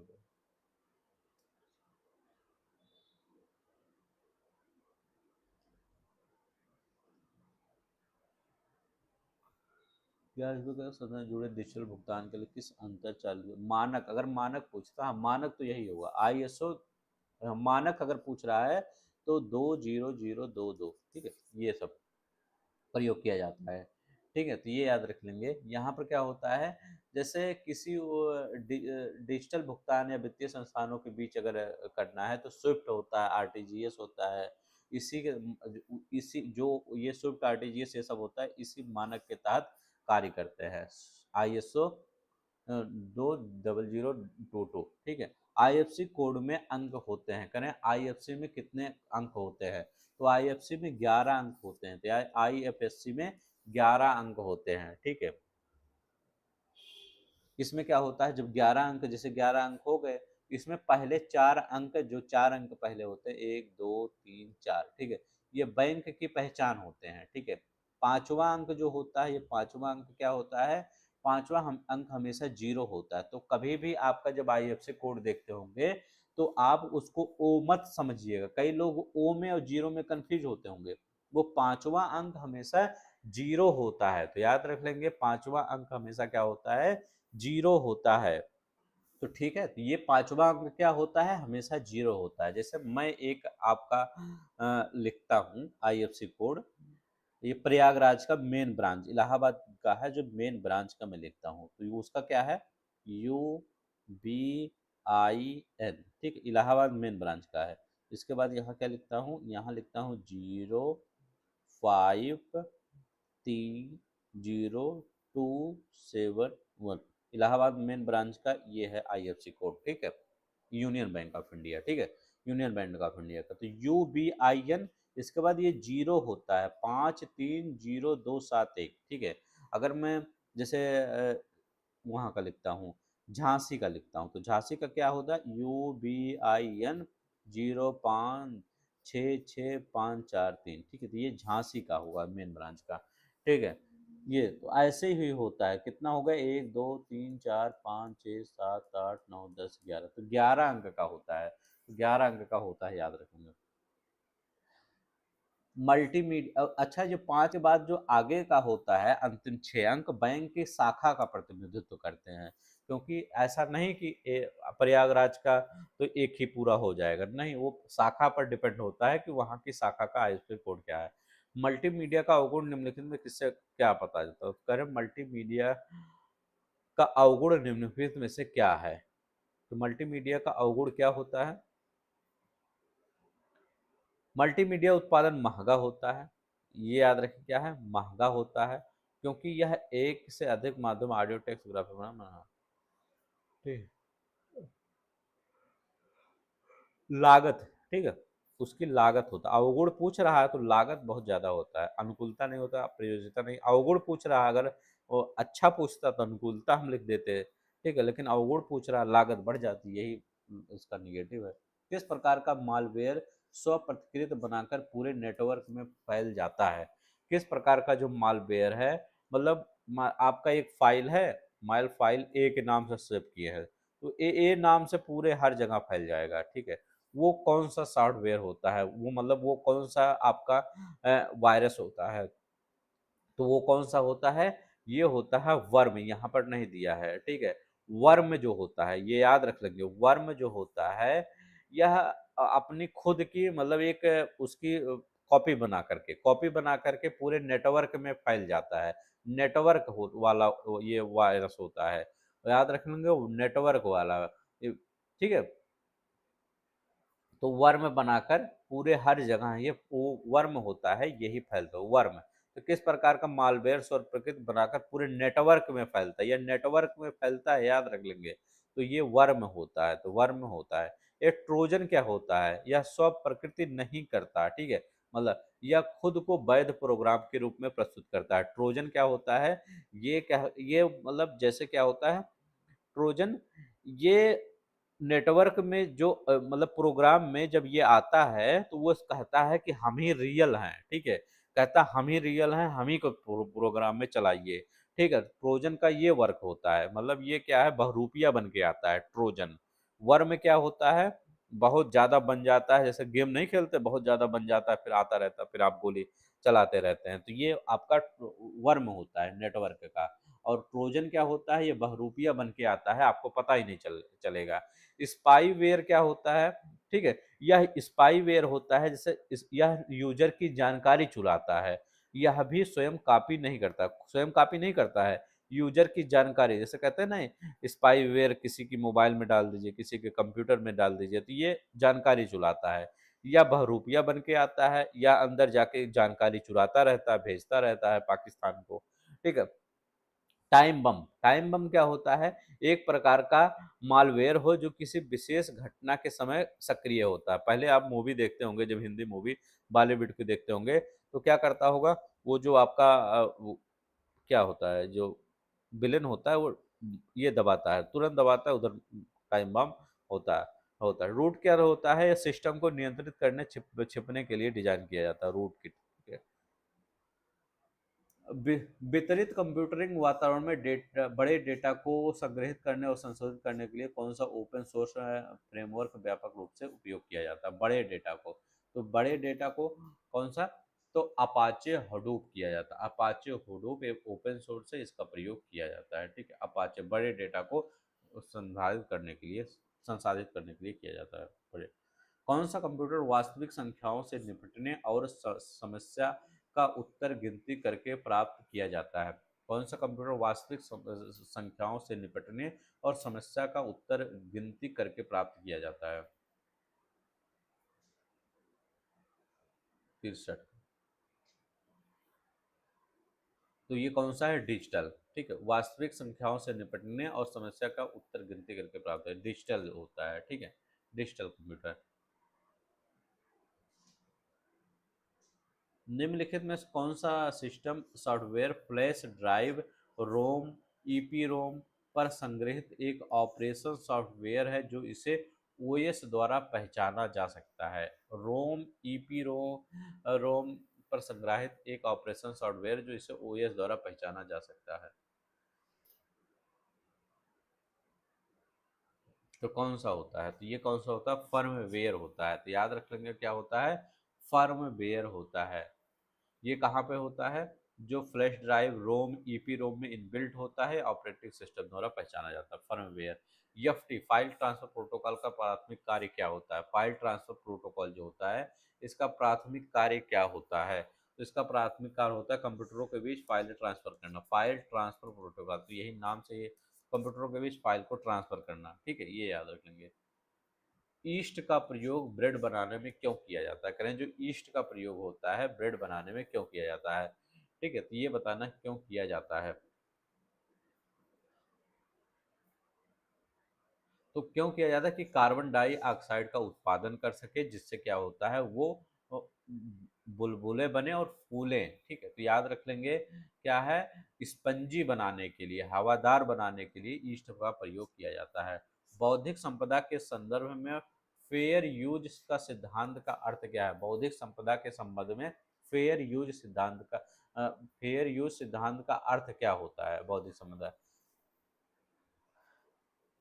तो यार किसी भी सामग्री का उपयोग जो होता है शिक्षण समाचार आलोचना के लिए बिना अनुमति किया जाता है। तो याद रखेंगे शिक्षा समीक्षा के लिए किया जाता है बौद्धिक संपदा का उपयोग। ठीक है, शिक्षा समीक्षा के लिए बौद्धिक संपदा फेयर यूज का प्रयोग, मतलब शिक्षा और शिक्षा समीक्षा की उपयोग किया जाता है।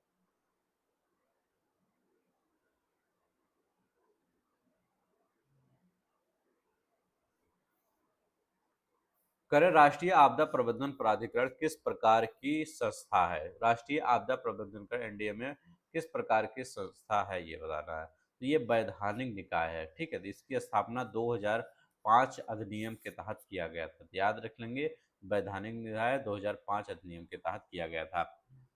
कौन भूकंपीय आपदा से निपटने के लिए सही तरीके हैं। तो भूकंपीय आपदा से निपटने के लिए कौन सा सही तरीका है।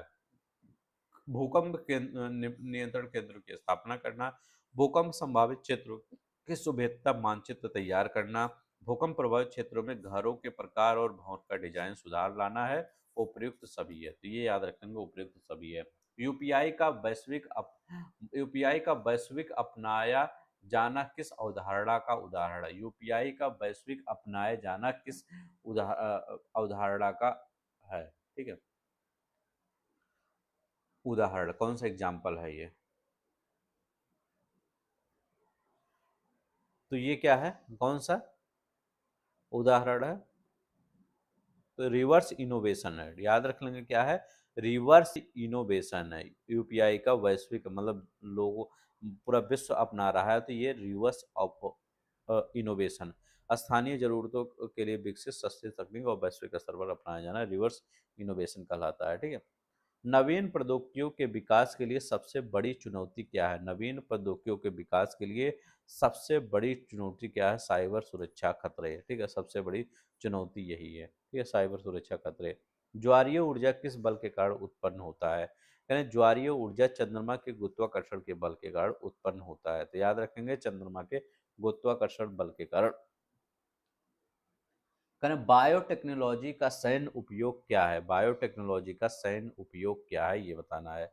तो बायोटेक्नोलॉजी का सैन्य उपयोग क्या है, संभावित जैविक हथियार। संभावित जैविक हथियार, इस पर बैन है जैविक हथियारों पर, लेकिन बायोटेक्नोलॉजी का यही उपयोग है। ठीक है, कांगटो भारत की सबसे ऊंची चोटियों में से एक है, जो किस राज्य में स्थित है। कांगटो कांगटो भारत की सबसे ऊंची चोटियों में से एक है, जो किस राज्य में स्थित है। तो ये किस राज्य में स्थित है कांगटो, ये बताना है। तो ये अरुणाचल प्रदेश में स्थित है। कहाँ पर है, अरुणाचल प्रदेश राज्य की सबसे ऊंची चोटी है कांगटो। इसकी ऊंचाई क्या है, लगभग आपका 7,042 से 7,090 मीटर इसकी ऊंचाई है। ठीक है, इसमें कौन इस यहाँ से नदी निकलती है, कामेंग नदी की सहायक नदी पाचुक नदी निकलती है। तो याद रखेंगे पाचुक नदी यहीं यहाँ के ग्लेशियर से निकलती है। तो कांगटो भारत की सबसे ऊंची चोटी है, जो अरुणाचल प्रदेश में है। नेक्स्ट देखते हैं हमारा क्या है। निम्नलिखित कौन भारतीय मानसून को प्रभावित करता है। भारतीय मानसून को कौन प्रभावित करता है ये बताना है।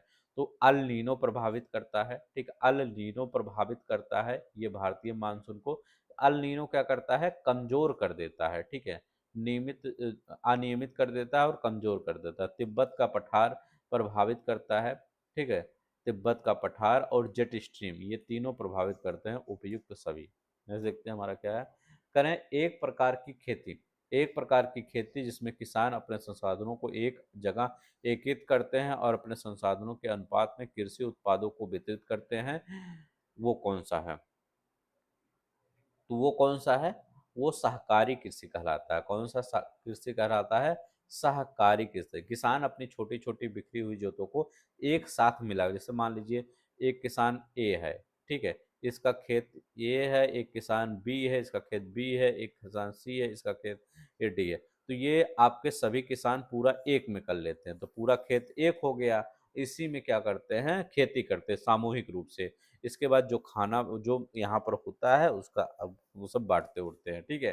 तो याद रखिए ये सहकारी कोऑपरेटिव कृषि है, एक प्रकार जिसमें किसान अपने संसाधनों को एक जगह एक इनके पास ट्रैक्टर है, इनके पास हल है, सब लोग एक साथ लाते हैं और अपना करते रहते हैं, ठीक है। तो यहाँ पर देखते हैं, नेक्स्ट देखते हैं हमारा क्या है। करें सितंबर 2025 में दादा साहब फाल्के पुरस्कार 2023 किसे प्रदान किया गया था। करें दादा साहब सितंबर 2025 में दादा साहब फाल्के 2023 ये किसको प्रदान किया गया था। तो 54वां क्या था, मिथुन चक्रवर्ती को, याद रखेंगे मिथुन चक्रवर्ती को प्राप्त किया गया था। तो याद रखें सितंबर 2025 में दादा साहब फाल्के पुरस्कार 2023 मिथुन चक्रवर्ती को याद रख लेंगे। ये कौन सा था, सॉरी सॉरी, मिथुन चक्रवर्ती नहीं, मिथुन चक्रवर्ती को तो 54वां मिला था, ठीक है, 54वां मिला था, 24 वाला ये मोहन लाल विश्वनाथ नायर को मिला था, इनको मिला था मोहन लाल विश्वनाथ नायर को, इनको नहीं मिला था, इनको मिटा दीजिएगा, ठीक है। मिथुन चक्रवर्ती को 54वां मिला था, इनको 54वां मिला था, ठीक है। और 55वां यहाँ मिला था, 55वां यहाँ मिला था विश्वनाथ मोहनलाल विश्वनाथन नायर को मिला था, मलयालम के अभिनेता हैं ये, इन्हीं को मिला था, तो याद रख लेंगे इन्हीं को मिला था। 54वां मिथुन चक्रवर्ती को मिला था। नहीं, देखते हैं हमारा क्या है। 9 सितंबर 2025 को विश्व बैंक ने किन राज्यों के लिए तटीय लचीलापन और सुदृढ़ीकरण सौर परियोजना शुरू किया है।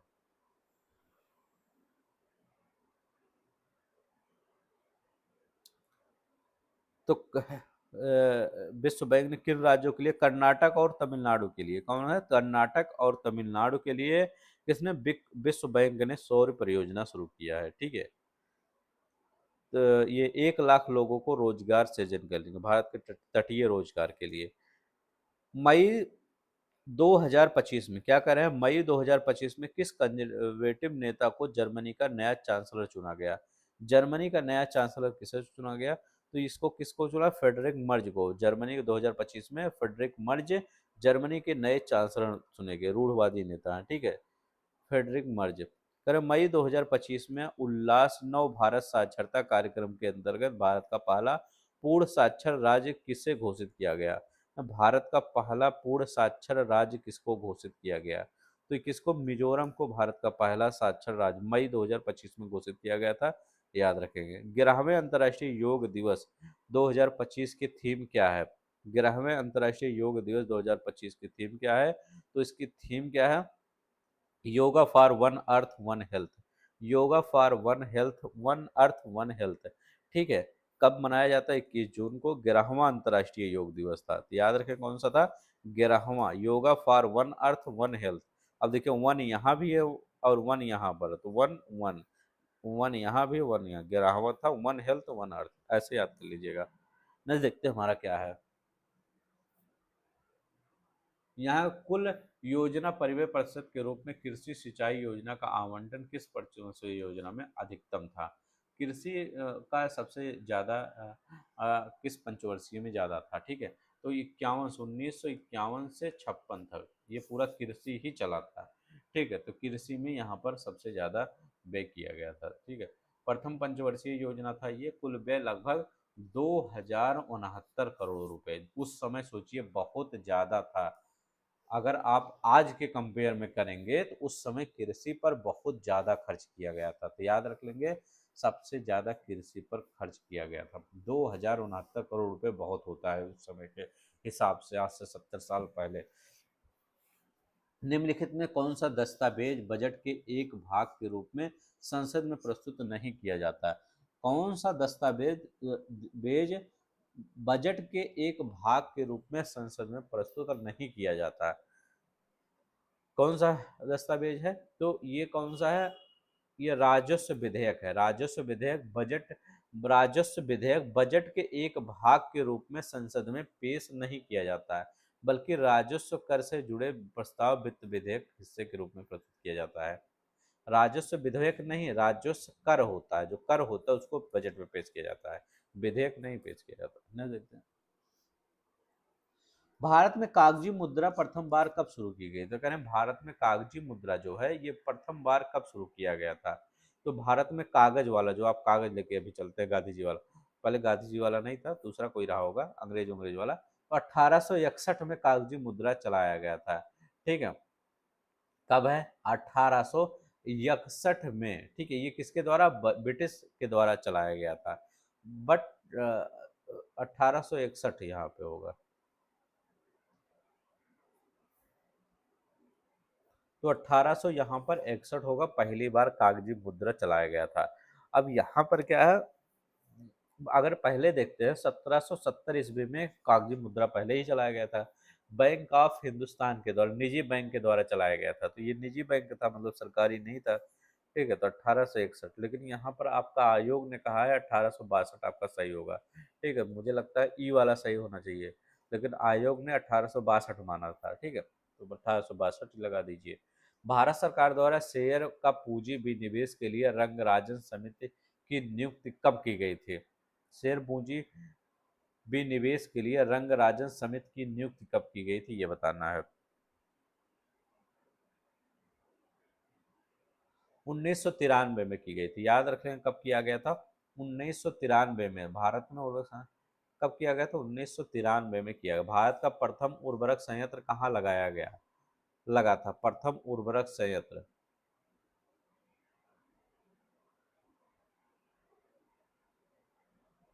तो भारत का प्रथम उर्वरक संयंत्र आपका सिंदरी में लगाया गया था। सिंदरी कहाँ है, झारखंड में, तो याद रखेंगे झारखंड में सिंदरी में लगाया गया था। ठीक है, सिंदरी में। स्वच्छ जल और स्वच्छता किस एसडीजी से संबंधित है, करें स्वस्थ जल और स्वच्छता किस एसडीजी से संबंधित है, 6 से संबंधित है, याद रख लेंगे, 6 से संबंधित है स्वच्छ जल और स्वच्छता। 5 क्या था, 5 क्या था, जेंडर इक्वलिटी, तो याद रख लेंगे जेंडर इक्वलिटी। स्वास्थ्य क्या था, याद रखा अफोर्डेबल क्लीन एनर्जी, अफोर्डेबल आपका क्लीन एनर्जी, स्वच्छता ये था।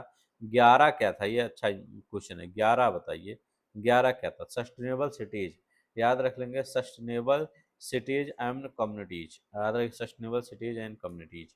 नहीं, देखते हैं हमारा क्या है।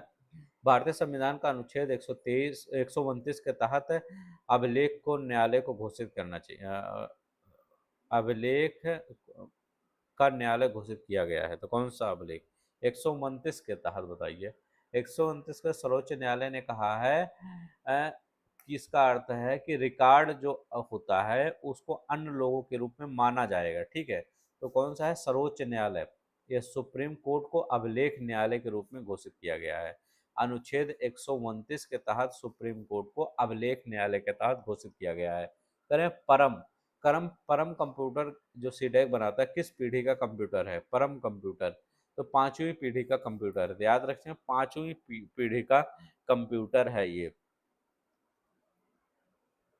उत्तर प्रदेश द्वारा वर्ष 2025 में किस लक्ष्य को प्राप्त करने पर विशेष बल दिया गया, उत्तर प्रदेश द्वारा किस लक्ष्य को प्राप्त करने पर विशेष बल दिया गया, तो 25 द्वारा $1 ट्रिलियन की अर्थव्यवस्था, कितना है, $1 ट्रिलियन की अर्थव्यवस्था बनाना है उत्तर प्रदेश के द्वारा। ठीक है, नेक्स्ट देखते हैं, अब हम देखते हैं यहाँ पर ये क्वेश्चन। ठीक है, तो ये क्वेश्चन बहुत ही सिंपल क्वेश्चन है। यहाँ पर करें, कार्यक्रमों की तुलना में, जो कार्यक्रम है इसकी तुलना में अनुसंधान पर लगभग कितना परसेंट अधिक खर्च किया गया, कार्यक्रमों की तुलना में अनुसंधान पर कितना, अनुसंधान कहाँ पे है, तो अनुसंधान यहाँ पर है, देखते हैं यहाँ पर अनुसंधान है, तो अनुसंधान पर कितना अधिक खर्च किया गया। तो अधिक, अगर अधिक खर्च हमें देखना है तो 65 में से 35 तो घटाएंगे ही, तो 65 में से घटाएंगे, करें, यहाँ करें तुलना, किसका, कार्यक्रमों की तुलना में, किससे तुलना करना है हमको, कार्यक्रम से तुलना करना है, तो हम जिससे तुलना करेंगे उसको तो नीचे ही रखेंगे, याद रखेंगे, जिससे तुलना करेंगे उसको नीचे रखेंगे। इसके बाद हमें करना परसेंट कह रहा है, तो परसेंट के लिए 100 लगाइए, जो जो कहे वही लिखिए। तुलना किन में, कार्यक्रम, तो तुलना कार्यक्रम नीचे। करें, लगभग कितना परसेंट अधिक खर्च है, अधिक के लिए तो हम तो घटाएंगे ही, 35 में से 65 थोड़ी घटाएंगे, 65 में 35 ही घटाएंगे, तो कितना हो गया, ये हो जाएगा आपका 30/65। 35 गुणे 100, ठीक है, तो ये कितना हो जाएगा 300 बटे 3000 बटे 35, ठीक है, तो ये काटेंगे लगभग 86% आएगा, ठीक है, तो 86% यहाँ पे आ गया, 86 जब काटेंगे तो 86% आएगा, ठीक है। 5 से काट लीजिएगा, 5 सत्ते 35, 5 36, 600 हो जाएगा, ठीक है। अब देखिए 7 8 56, 7 8 56 तो 8 हो गया, तो 8 ही तो है यहाँ पर, और 8 कहीं है, कहीं नहीं है, बस सिंपल ही था। छात्रावास पर कुल खर्च लगभग कितना परसेंट खर्च किया? छात्रावास पर कुल खर्च का अब देखिए यहाँ कैसे कहेंगे कुल खर्च का, तो यहाँ पर ये पढ़िए सभी मान डिग्री में दिए गए हैं, डिग्री मतलब 360, मतलब पूरा खर्च कितना है 360, अगर पूरा हम जोड़ेंगे तो पूरा 360 आएगा, ये भी जोड़ेंगे ये भी जोड़ेंगे सब 360 आएगा।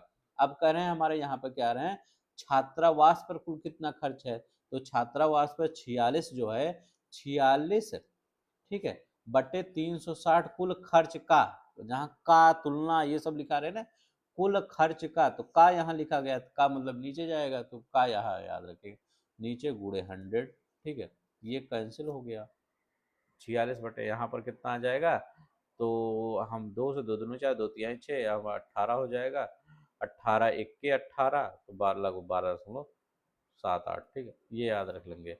अब यहाँ पर देखते हैं, यदि वर्ष के दौरान विभिन्न क्षेत्रों पर खर्च की गई कुल राशि 1,80,00,000 है हो तो आधारभूत संरचना पर खर्च की गई राशि का खर्च आधारभूत संरचना पर की गई राशि छात्रावास पर खर्च की गई राशि कितना अधिक है। आप करें खर्च की गई कुल राशि, अब देखिए करें खर्च की गई कुल राशि इतना है, तो कुल राशि कितना है 360 है, 360 हमें दिया है 1,80,000,000 1 करोड़ लगभग, तो आधारभूत संरचना पर खर्च की गई राशि छात्रावास पर की गई राशि से कितना अधिक है, करें आधारभूत संरचना, करें इतना बराबर इतना दिया गया है, ये कह रहा ये छात्रावास पर खर्च की गई राशि और आधारभूत तो दोनों देखते हैं, तो आधारभूत पर कितना है, तो आधारभूत पर 50 है और छात्रावास पर कितना 46 है, तो अगर कितना क्या करें अधिक है क्या कम पूछे कितना अधिक है, तो यहाँ पर कितना अधिक है 50 से 46 से 50 कितना अधिक है 4 अधिक है, तो 4 बताना है। अब हम यहाँ करना है कितना है, तो 4 बराबर कितना हो जाएगा, तो 1 8 1 2 3 4 5 6,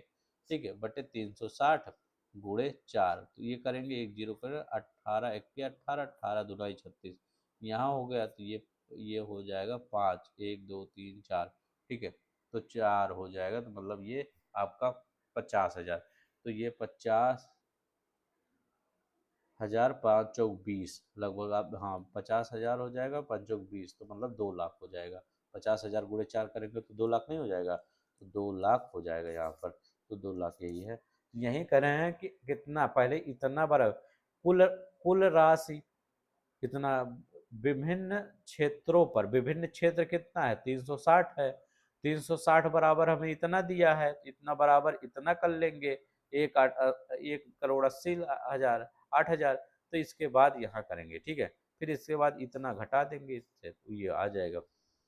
करें खेलों पर और शिक्षा की तुलना में कितने परसेंट खर्च कम किया गया, खेलों पर और शिक्षा, अब हम खाली खेल देखेंगे और शिक्षा पर देखेंगे, तो खेल हमारा कितना है, तो खेल हमारा 52 है, ठीक है, अब करें शिक्षा कितना है 80 है, तो कितना है अब 52 में से 80 में से 52 घटा दीजिए, तो 80 में से 52 अगर घटाएंगे तो हमारा कितना आ जाएगा, 80 में से 52 घटाएंगे कितना आ जाएगा, हमारा आ जाएगा 28 आ जाएगा। अब यहाँ कर रहे हैं शिक्षा की तुलना में, शिक्षा की तुलना में दोनों अक्षर पढ़ा करिए, अरे शिक्षा की तुलना में, तो तुलना किसका कर रहे हैं, तो शिक्षा की तुलना करें, तुलना किसके साथ लगा है, शिक्षा के साथ तुलना लगा है, यहाँ देखिए कहाँ लगा है, जो शिक्षा के साथ तुलना लगा है, शिक्षा आपका 80 है, तो तुलना 28/80 करेंगे, परसेंट कहाँ है, परसेंट 100 करेंगे, बस जिसके साथ तुलना किया रहे का लिखा रहे उसका नीचे लिखेंगे, ठीक है, ऐसे 8 तिरिक 24,